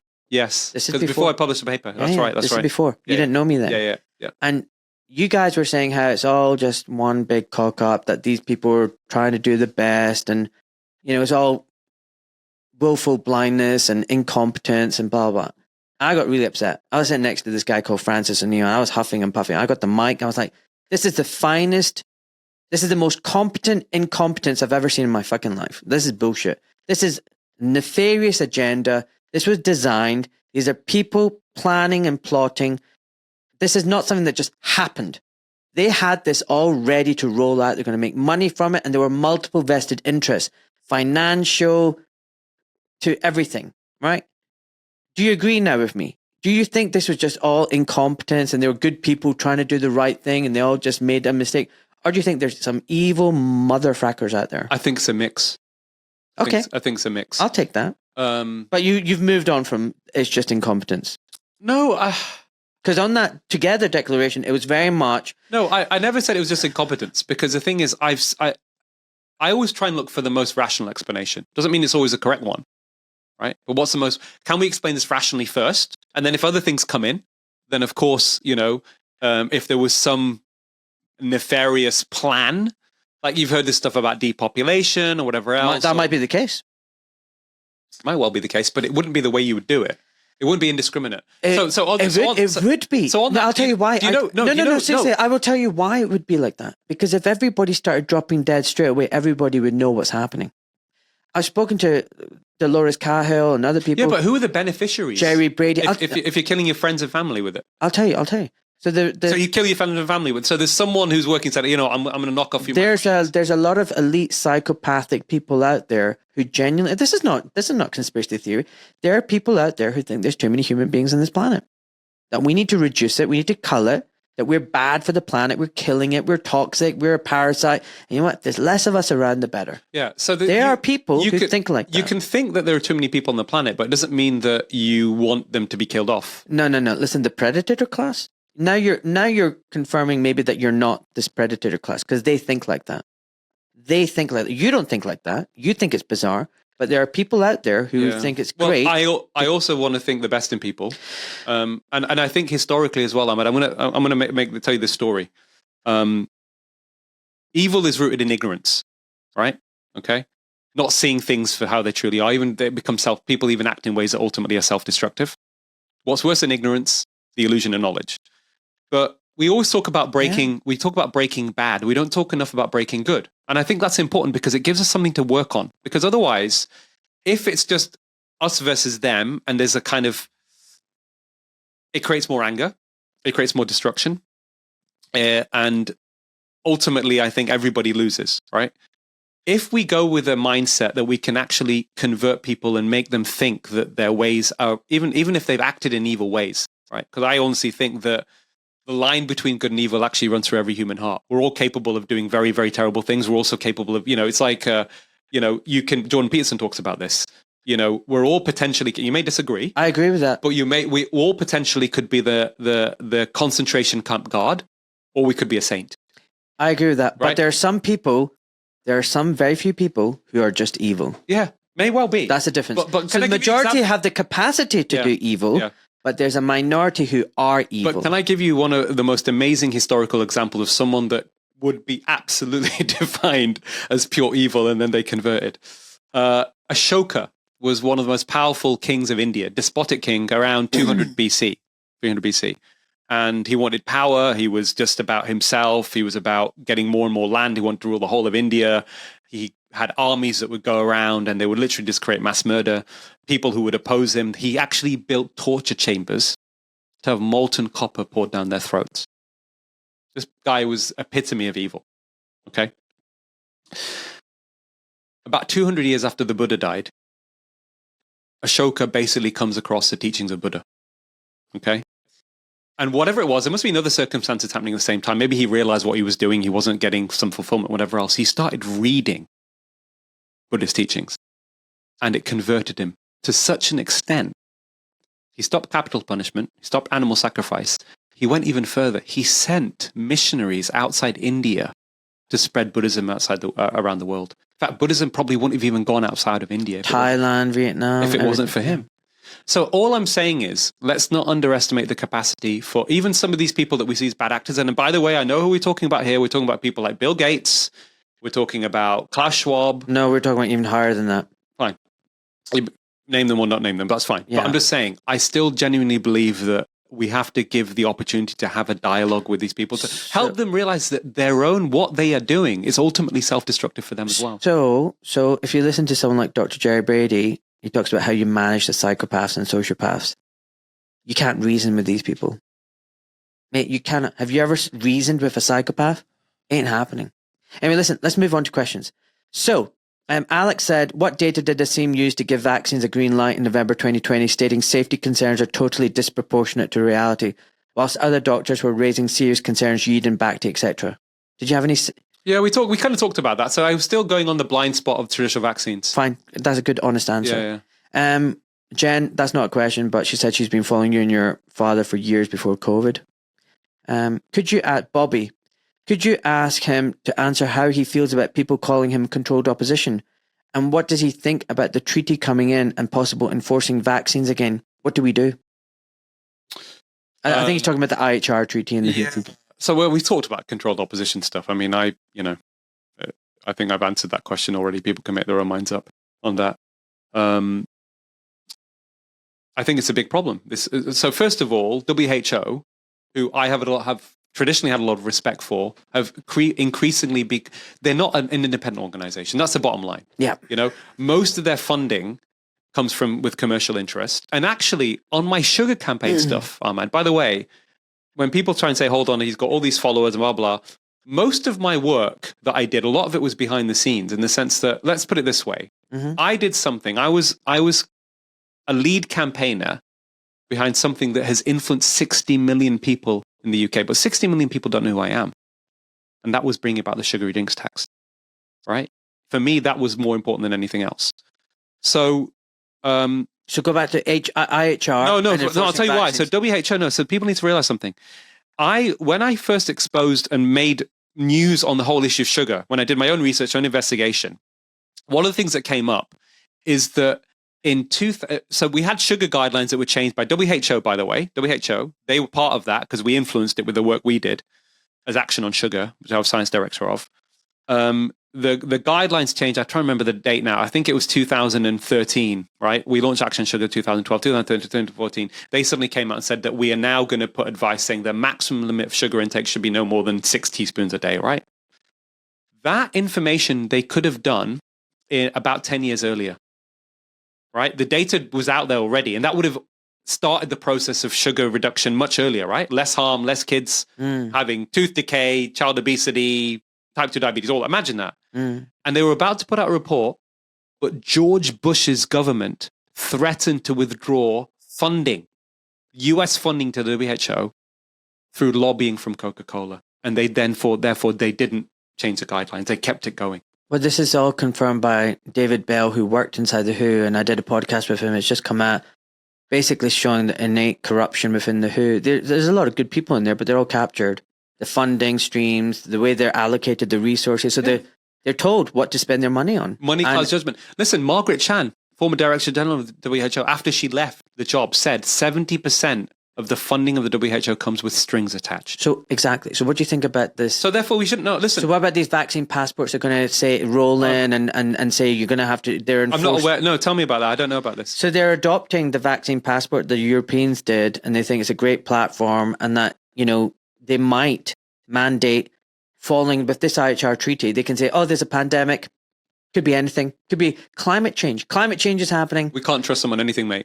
Absolutely. I've signed the petition. No, I mean, I've been very vocal about this. No, absolutely. Okay. Until we remove conflicts of interest from people making health policy, we can't trust anything. Yeah. And we have to say no. Exactly. And we're not just saying no.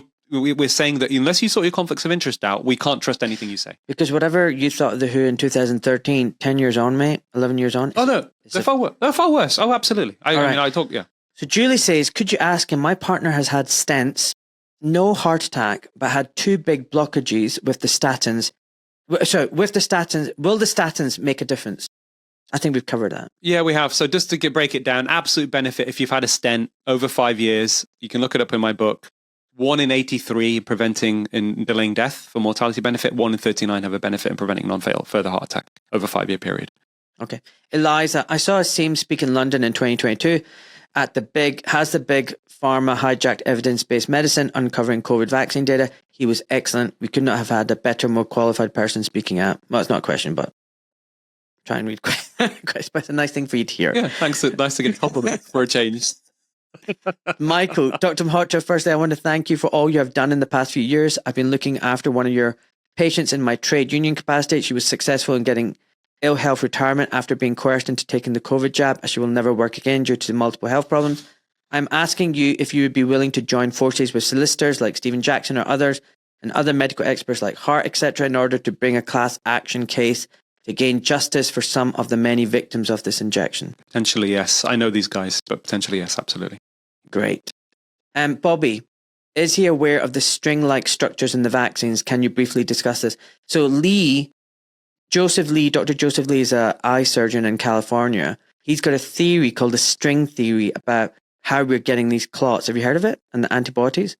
It's worth looking into. I might send you his details and you have a look at it. Okay. But are you aware of the string-like structures in these vaccines and the clots? They're not normal clots, by the way. Yeah, I've seen. So John Campbell, a good friend of mine, I've seen he's done a recent video on that saying that the... Do you trust John Campbell? Hey? That's nothing. Oh, right. Is he not the controlled opposition? That was a joke.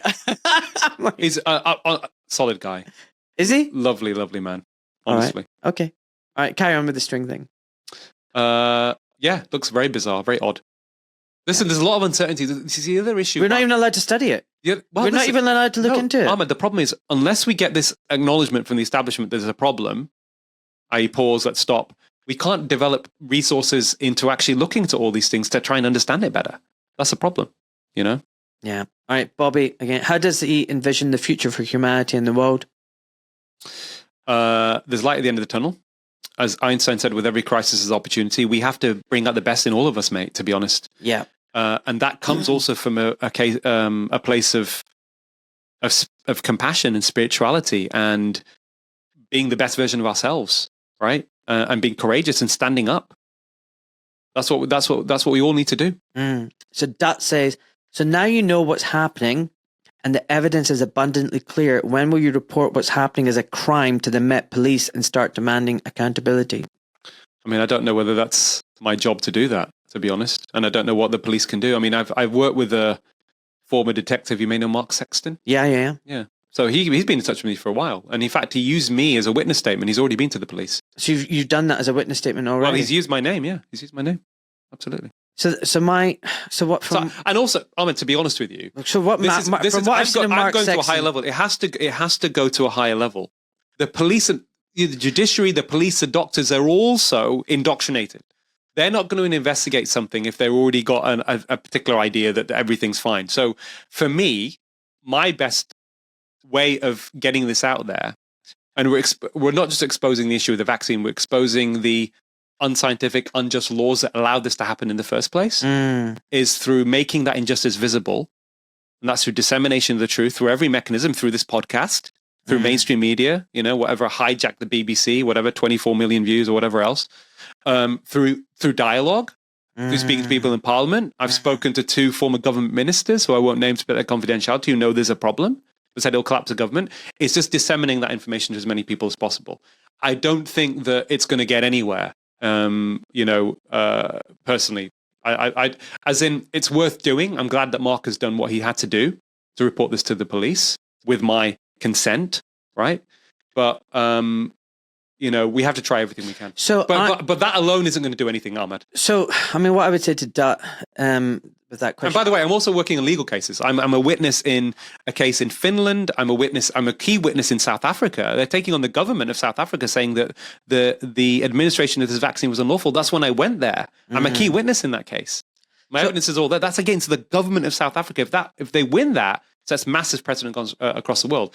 The administration of the vaccine was unlawful against the government of South Africa. Right. So what I would say to Dut is, you know what? I actually don't believe in these structures. Mark Sexton has been working really hard. It's got him nowhere. He's gone to the police. He's got a criminal number or whatever they call it. Sure. And it's got nowhere. I don't even believe in lobbying with the politicians. There's people who think, lobby, but that reminded me of something.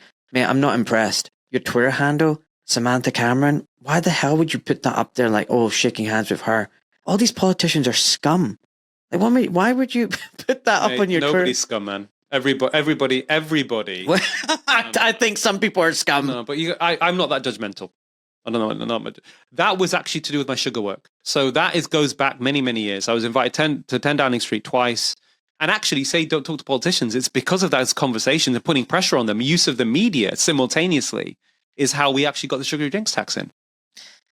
I'm not a fan of politicians. I don't like them. I don't trust them. I've spoken to Andrew Bridgen off air. He's told me they're all captured, complicit, compromised, cowardly.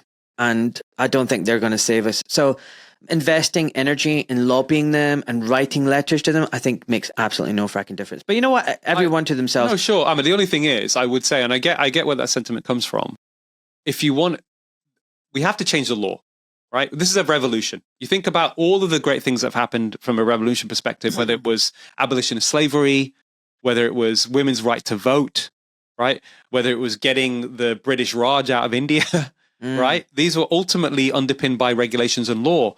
The people who have the power to change the law are the politicians. But you know what? Who wants you to hate government? Who benefits from you hating government more than anyone else? Big corporations. Yeah. Because the new Klaus Schwab, they don't even want democracy anymore. They're saying, let's get rid of government. Agreed. Let's get rid of government, and we're gonna govern. The corporations are gonna take control. So whenever you think about politicians, there are going to be some good eggs. There are people that need to be turned. And again, I think most of what they're doing is rooted in ignorance. We can convince these guys, right?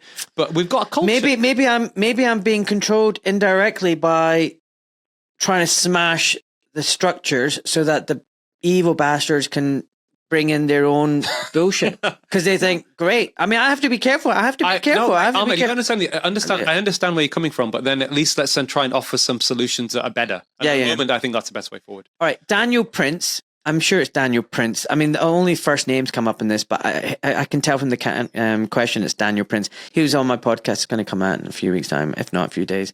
And I think of him as a friend now. Has Aseem ever looked into the vasodilative effect of niacin, vitamin B3, as an effective and natural way as early treatment for blocked arteries? No, I have not. Mate, you need to try it. I mean, that guy, he brought me some vitamin D3 niacin. He said, open up the capsule, put it in a drink, half of it, and then drink it. And he goes, you will get flushed like never before. And oh my God, I did. And there's a book, some niacin book that I can't remember, that I need to buy. It was amazing, the vasodilative effect. I've never had anything like it. That's fine, mate. But the thing is, you've got to then back it up with a trial that shows a benefit. And you have all these, this is another problem that needs to be addressed, is this so-called biomedical model that we have in medicine, right? You take a biomarker or something that happens even in the short term, and then you mess it around with a drug or a supplement, and suddenly you think it's beneficial without actually doing the outcome data. And often it can have the opposite effect. So it may be having this short-term flushing effect, but for example, you might do a trial on it. You've got more deaths than the people taking niacin. That's not very good, is it? 11 minutes past 10, Guilt said, that's no defense. I did see it and I was so turned off Maholtra. I can't remember what that was about, but anyway. Good. So he was turned off. Well, there you go. So he obviously didn't take the vaccine and didn't get vaccine injured. Brilliant. No. I was so turned off Maholtra. I think it was turned off you. No, that's what I'm saying. So he saw me and was turned off by me going, Good Morning Britain. All right. Okay. So therefore, he didn't take the vaccine. So Great. That's great news. Okay, maybe that's what it is then. Okay. Zippy says, answering questions with another question. Deflection. Okay. Well, don't answer a question with a question. Well, what was that? What was that question? I can't remember now. That was way back at 10 past 11. 11 minutes past 10, sorry. Nigel, some questions from me. 1. Would Aseem be surprised if a causal correlation was established between statins and dementia? I wouldn't be that surprised. Partly because statins cause insulin resistance. So about 1 in 100 people taking a statin will get type 2 diabetes. And but there are cognitive side effects, aren't there? Yeah, there are cognitive, but that also because of low cholesterol, different mechanism. But interesting with the dementia stuff, about 2/3 to maybe 70 or 80% of people with type 2 diabetes will ultimately get dementia. So actually, there is actually already an indirect relationship. Yeah, because dementia is like diabetes type 3. Yep. So 2, why did Aseem encourage people to take the COVID injections at a time when people were being coerced via threats, e.g. no job, not job, foreign travel, music? Yeah, we've heard about that, but what do you think about the mantic business? No, but it wasn't though. Okay. So this is the thing. We weren't coercing people at that point. I actually had an argument with my dad before he died. When you say we you mean the government state, not you. We. What do you mean? The way you said it, we weren't coercing. I just want to clarify. Oh, sorry, no, not me. So first of all, I'm just clarifying it wasn't you. Well, did you coerce people? The establishment. Exactly. That's what you go and watch that Good Morning Britain thing again, and you come and see this guy waving his fin and coercing people. No, not at all. The opposite. In fact, I was really angry when that started happening. That wasn't happening. So people again are mixing stuff up.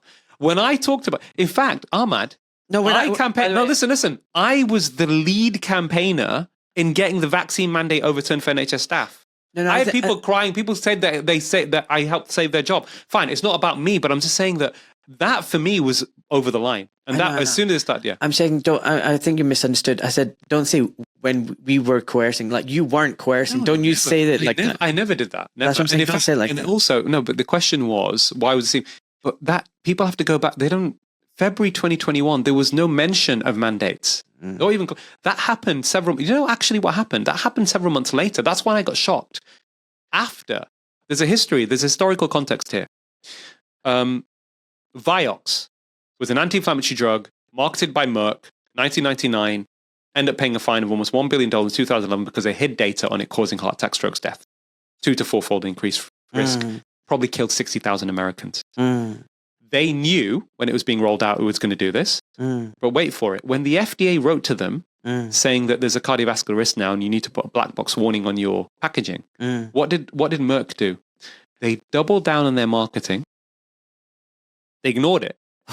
They doubled down their marketing. They purchased more reprints from the New England Journal of Medicine, spending $300,000, giving $300,000 to New England Journal of Medicine, highest medical journal in the world. So what does that mean, Ahmad? And we now got evidence for this. And this is truly psychopathic. I've talked about these entities being psychopathic. The entity, right, that is big pharma, big corporations, the way they pathologically self-interested in making money, right? What likely happened? Only when these drug companies knew, Pfizer knew, that the vaccine wasn't stopping transmission and was causing serious harm, that's when they lobbied for mandates. Think about that. Wow. I think they might have known that it wasn't affecting transmission and all that kind of stuff even before they rolled it out. Well, yeah, they wouldn't have tested for it properly, but I mean, it was obviously in the real world. This is a good question. I think it'd be nice to just clear this. Would Aseem acknowledge that medical ethics were broken when the COVID injections were rolled out? I would acknowledge that medical ethics has been broken for a long time. In fact, I've written about it. But specifically with the COVID injections as well. No informed consent. No one knew what was in them. I think that applies to all drugs, though. There's no real informed consent. So, for example, this stuff I tell you about statins, a 1 in 100 benefit, whatever else, that doesn't happen. So we are not adhering to the highest standards of medical ethics way before the COVID vaccine. So yes, I agree. Okay, good. 4, after what has happened, can Aseem tell me why I should trust the NHS and the pharmaceutical industry again? Well, I mean... Oh, and well, first of all, I'm not asking people to trust the pharmaceutical industry. I think, listen, you've got to make your decision. All of us need doctors, right? And I think you have to use your own intuition about who you trust, right? And that's something you have to make a decision for yourself. I do it on the basis of the fact that, do I genuinely believe this person has good intentions? I believe that the overwhelming majority of doctors, we've worked in this environment. We know our colleagues, the intentions are pure. But there is an ignorance about how we are making clinical decisions, and that people need to become more aware of. So I'm not here to try and say we should trust the NHS or we trust the pharmaceutical industry. I think I'm here to highlight problems in the system that need to be resolved so that we can increase the trust and restore the trust, because we want to trust doctors. I want to trust my doctor. Do you not want to trust your doctor if you go to a doctor? Yeah. So how do we do that? Right? Well, the problem is right now I don't trust the NHS and I don't trust Big Pharma. That's the honest truth. And Nigel finishes by saying, finally, I would like to say thank you to Aseem for what he did with regard to busting the myths surrounding statins and cholesterol. How did people know from the start about the shots, but professionals like you didn't? I mean, that's the case for a lot of people, and they would say that. And I think, I don't want to answer anything that you can talk about anything. There are people that are going to have certain areas of expertise in a lot of detail on any issue, Ahmad, right? There's so many things. No, but do you not think there's an element that doctors are indoctrinated and we are blinded, like you said, blind spots? Completely. And the problem is we're too trusting of authority, and we have professional hubris. Yeah. We have this arrogance about us. Absolutely. We don't have humility. 100%. I think one of the things, though, for a lot of people is that, and I keep coming back to this, and I want to have that discussion, right, with Mike Yeadon. I've had discussion with Mike Yeadon about this. Even Mike, when I spoke to him initially, he also said he felt this. We had a conversation about this. He said he felt there was a cock up. There was a mistake. I know he thought there was problems. He wrote to people. They weren't answering his questions, but he said this could be a major problem. These things could happen. But I don't think anybody really knew exactly how bad it was going to be. Even Mike, he said to me, Aseem, I didn't realize it was going to be this bad.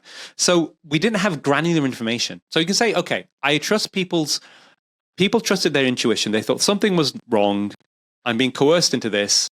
This is not right. And I get that. And I'm with them on that.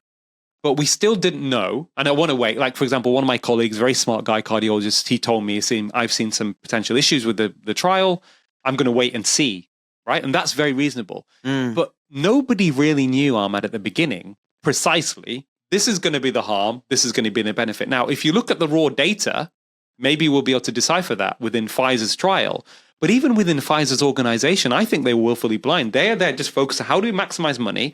They probably turn a blind eye because how do they sleep at night at some of the side effects, right? But if they looked, right, they would have seen it, but they probably chose not to look. And on that, I'll tell you a fascinating story. I was in Portugal last year, I had a little bit of a break, and I went for wine tasting, right? So we're talking about me being myself. I went wine tasting. I was with a friend, and we just sat down, and I talked to everybody. I just feel that you learn something from everyone. Right? A conversation you have, the way I approach conversation, you should both be wiser at the end of it. And that's speaking to whether it's an Uber driver, whoever. Because a mutual exchange of ideas. Completely. That's how we should approach, dialogue. Completely. And how do we learn otherwise? Right? Anything new. And anyway, so I meet this lady, and she starts telling me that her sister is and I won't name, but I found a designation, very senior in Pfizer. She didn't know about my background, about what I'd come out about the vaccine, that kind of stuff. I was having a conversation about the vaccine.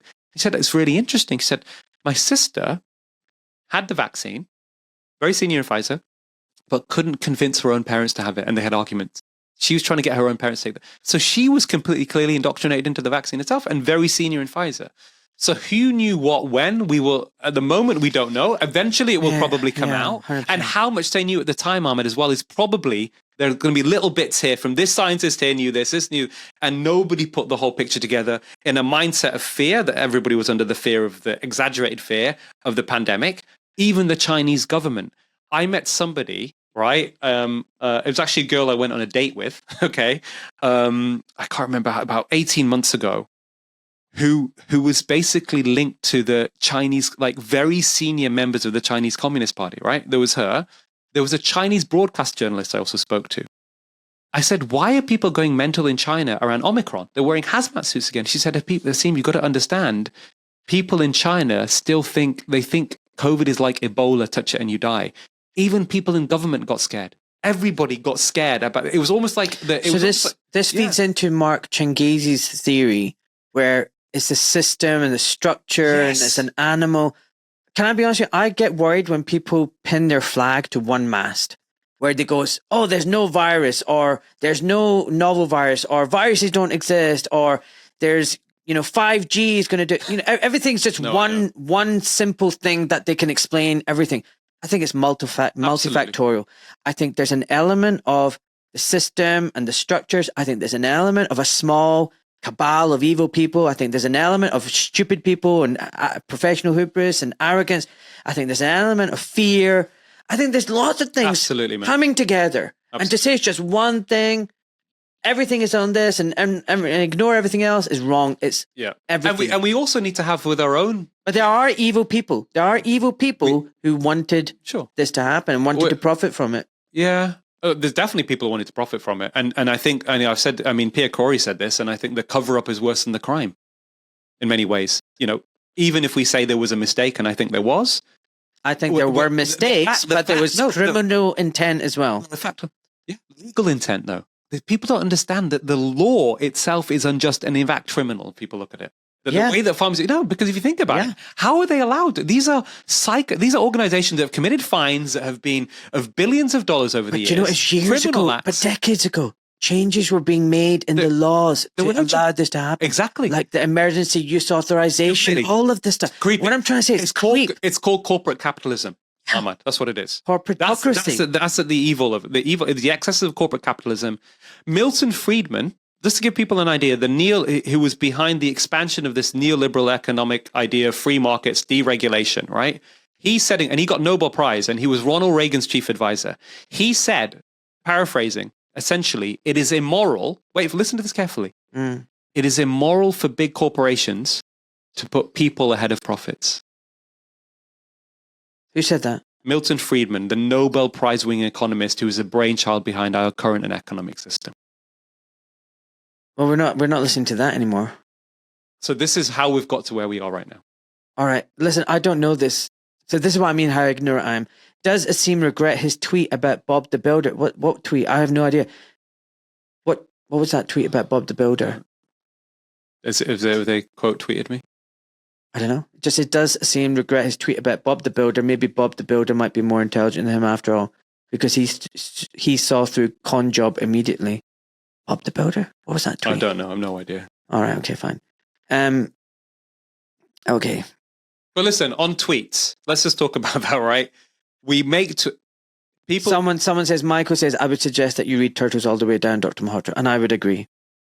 I think I read it because I've got kids now, right?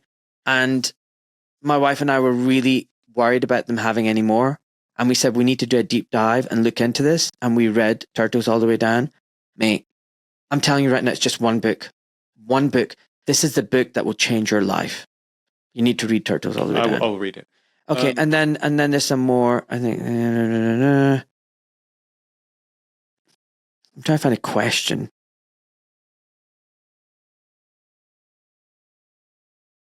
I don't think Aseem is a bad... It's not a question, but I think you should read it. I don't think Aseem is a bad person. He's in the process of waking up.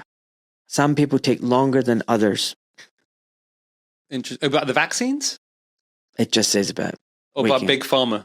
Everything. Because I could go around pointing fingers at all these doctors saying, but you know, like, where the fuck were you when I was literally on my own, losing my NHS job, working the NHS for free, right? Talking about the statin stuff. Where the fuck were you? Yeah. 10 years ago as a registrar. I wasn't even a consultant then. Okay. I mean, the thing is that... But I'm just saying, I'm not doing that, right? I'm not doing that. I'm just saying, listen, people come to, different understandings at different stages. Yeah. People are, and then the thing is, I'm trying to educate. And this is an opportunity, though, isn't it, to explain? Yeah, and I'm on a journey, right? So I'm trying to find out what's going on. And I'm telling you right now, I thought I knew about geopolitics and 9/11 and the American Empire and the British, influence. The assassination of John F. Kennedy by the CIA, for example. Yeah, and which is actually the coup. a so-called conspiracy theory. But as Oliver Stone said, sometimes conspiracy theory becomes conspiracy fact. Yeah. Because conspiracies sometimes come true, and that is almost certainly. So anyone who's got seen that documentary, you would be completely rational to not implicate the CIA in the death of JFK. So I'm not a conspiracy theorist. I'm a conspiracy realist. And, you just need to look at what they did to the Iranian Prime Minister Mossadegh. They assassinated him and then they installed the Shah. Look what they did to Gaddafi. I mean, there's a lot of things in geopolitics. But what I'm saying is I've also now realized about the banking system, the fiat system, the central banking cabal. I've learned so much. It's big food, big agri, big pharma, the medical sick care system that we've got. I mean, and they're not isolated. The transgender ideology, climate change, mate, they're all linked. And that the WEF tells you, and WEF tells you. They tell you their Agenda 30. They go look on their website. They make it clear to you. A lot of it is driven by the Rockefellers and other families. They want less of us. They want more money. They want more power. And it's not good. It's not good. Anyway, another question. Which pharmaceutical drug has killed more people, statins or mRNA injections? It's not just about death, it's about quality of life as well. So I think certainly with the data we have at the moment, I think it's pretty clear it's the mRNA jab. Julie says, my daughter has 3 kids, autism spectrum, never overweight, and the youngest 100% changed overnight after MMR. And I mean totally. And I can vouch for that. I've got a family member who I was living quite close with. I would see practically almost every day. After her MMR jabs, it was like the lights went off. And she's got autism now. And, dude, I'm going to say it for like a millionth time. Read Turtles all the way down. Because this thing, you talk about COVID and statins upsetting people. Nothing is hurting the people who've been vaccine injured like these vaccines. And like when you talk about, it's safe, a lot of people would say it's not. Those who are suffering, whose families have suffered, they would beg to disagree with you. I've met mums. I've spoken at talks. I've met mums who some of them become friends with me through CHD actually, who have had they feel that their child was vaccine injured, and have a lot of sympathy for them. And all I can say is, never underestimate the power of a mother's intuition. Sandy goes, many of the measles outbreaks are predominantly in the vaccinated. And this is actually true. This is Aseem's blind spot. I like him, but for some subconscious reason, he feels very wedded to believing in vaccines. We have all these blind spots. We all have these blind spots. It will work its way through. Someone has said you didn't answer the question about you being paid by Big Pharma. Just make it clear once and for all. Are you paid by Big Pharma? Okay. Are you a pedophile? No! I'm not a fracking pedophile. That answers the question. Okay. It's so ridiculous. Why would I be paid by Big Pharma? And in what way? For what purpose? As well, that's the other question. And people might think, well, Hoka, how is he out there? Mate, it's tough. I've raised some of these issues about what's happened behind the scenes, and there's a GMC case and all sorts of stuff going on. But, I'd rather fight forward than fight back sometimes, in the sense that I don't want to, raise all of these issues as a distraction from the main goal, which is to try and change the system. So it's really, really fucking tough. I've literally been blackballed in the NHS in 2019. I've had there are a lot of good cardiologists out there, but the people in positions of power, because of my statin stance mainly, have basically said that they're not going to allow me back in. And then I've had to go through private practice stuff. But I was in a situation financially, and this is I'm not afraid to say this. Maybe people might think it's embarrassing for me to say this. Just before my dad died in June of 2021. I had an overdraft. It was about to break my overdraft limit. I had a single follow-up private patient at that point, which earned me £180 for that consultation. And I had to borrow money from my dad to take me out of overdraft. This is a guy who's a consultant cardiologist, by the way. This is a price you pay. Oh, dude. Right. Let's go on. I'm scrolling through. There's a lot of people commenting. I don't have time to read all this and keep the conversation going. I'm trying to find questions.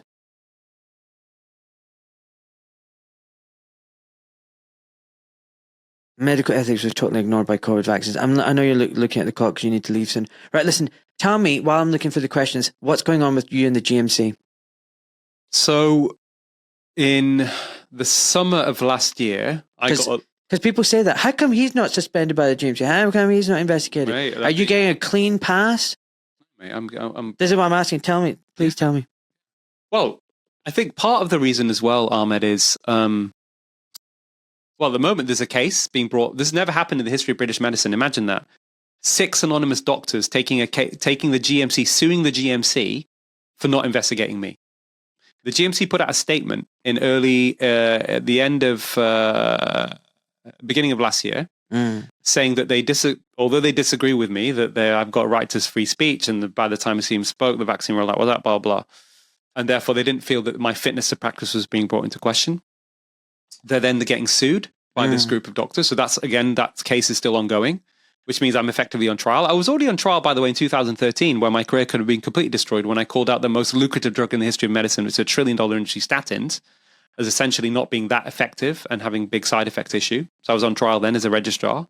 So I've gone through all of that, but I just keep fighting forward. I mean, what else can you do? I think if you want to ask the question about why that's not happened to me yet in terms of the GMC, I also believe in the advocacy work in the sense that I've worked with medical oncologists. My mentor, in terms of getting the stuff out around too much medicine, I published a paper in the BMJ in 2015, which unfortunately not been implemented yet, called Choosing Wisely. You should look that up. Actually talks about informed consent and absolute risk reduction. And I got I sat with all the presidents for oncologists saying, this is a big issue, too much medicine. BMJ, we should do something together. Got this paper out. We created the news. But actually, they got to that organization after 2 or 3 years through the statin stuff. And therefore, I wasn't then I wasn't working for them anymore, and therefore wasn't able to be that lead figure pushing that agenda in terms of exposing all the issues with big pharma. So I think partly because of that, because these people are genuinely, I've met these people, I've worked with them, are genuinely good people. Terence Stevenson was a former chair of the GMC. I think to some degree, those people within the GMC know that. They know that this guy does things by the book, he's ethical. And actually, if you look at the letter of the law, now listen, I'm not saying the GMC are perfect. Far from there. I'm sure there are lots of areas that the GMC can do better at, but they're not very good with BAME doctors. They're not good. No, we have higher complaints. Some would argue that basically they are a tool of the government. My camera's just switched off, so I'm going to focus just on you. Some people would say that they're a tool of the government. Can you do me a favor? Can you just turn that plug on, turn it on for a second, just behind you? There, yeah. What a rookie mistake that was. The batteries died. So what I was going to say was, some would say it's an arm of the government, and it's a tool of censorship and punishment because they go for all the dissident doctors, and they're not stopping people, dangerous doctors. They're just stopping doctors who speak out and go against the narrative. Yeah, I don't. So are you under any active investigation right now? I'm not under a fitness to practice investigation, but I am. Have you had any referrals? I am on. You're on what? Sorry. No, so my case is being looked at essentially. It hasn't. I can't believe we've been going on for 2 hours. Dude, it stopped. That was weird. Why did the podcast has stopped? Yeah, it stopped recording. Oh. All right, we're back on. I don't know what happened. We just crashed. Now it's still okay. All right. That was a bit weird. Hello, back everyone. Yeah, that was a bit weird. Ooh. Okay, so listen. Look, we need to wrap up soon. I need to pee. You need to go back. You've given me 2 hours of your time. I'm very grateful. This was tough, but we talked through lots of different things. It's good. It's good, yeah. It's good. Yeah. I want to leave you with the final comments, but before you do, my signature question. You're on your deathbed. You've lived into your hundreds. Now you got married. We need to find your girl. You need to find a girl. Oh yeah, I'm looking for a wife. So You're looking for a wife. We need to find your girl. We need you to have kids, so that this question actually is applicable. So one day you're in your hundreds. You've got family all around you. Before you meet your maker, you got a chance to speak to them and give your advice, pass on some wisdom. What would you tell them all? I asked this of all my guests. Dare to be wise. Dare to be wise. And remember that the most powerful courage is compassion. That means turn your own suffering, which is inevitable for all of us at some point in life, turn it into something that's going to help other people. That's all I'd say. All right. Listen, I want to give the last words, closing remarks to you. What do you want to say to all the people listening out there? What anything you want to say before we close today? I would say that turn all of this sadness, this anger into something that can produce something really beautiful. Try and be the best version of yourselves. And if you do that, then you yourself will have more contentment in your heart than just feeling that the world is going to shit and that we have to, we can only beat this through anger and destruction. That's all I'd say. Okay. Open your heart. And Tracy goes, thanks, Aseem, but please look into things more. Guys, thank you so much for listening. I'm sorry my camera's turned off. The reality is I forgot to plug it in and switch it on, so the battery died. So you've got beautiful, lovely, dashing Aseem to look at before we close. So guys, thank you so much. And God bless you all. Thank you, Aseem. And thank you, mate. Thank you. No, my pleasure. My pleasure. All right, bye, folks. Bye, everybody.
I, Ahmed Malik, am a private civilian protected by the Geneva Convention. My Substack, social media posts, and podcasts are my personal experiences, observations, and opinions. This information is for educational purposes only. Although I am a doctor, I am not your doctor, and I am not providing medical or legal advice to you or to the wider public. I am not licensed or registered with the GMC or any other licensing board. The responsibility for the interpretation, due diligence, and use of the information from my Substack and my podcast lies with you, the viewer and/or listener. Please do your research and use your discernment. It is not my intention to harass, intimidate, offend, defame, conspire, blackmail, coerce, or cause anxiety, alarm, or distress to any man or woman, and the information presented here is done so with peaceful and honourable intentions. Enjoy, folks.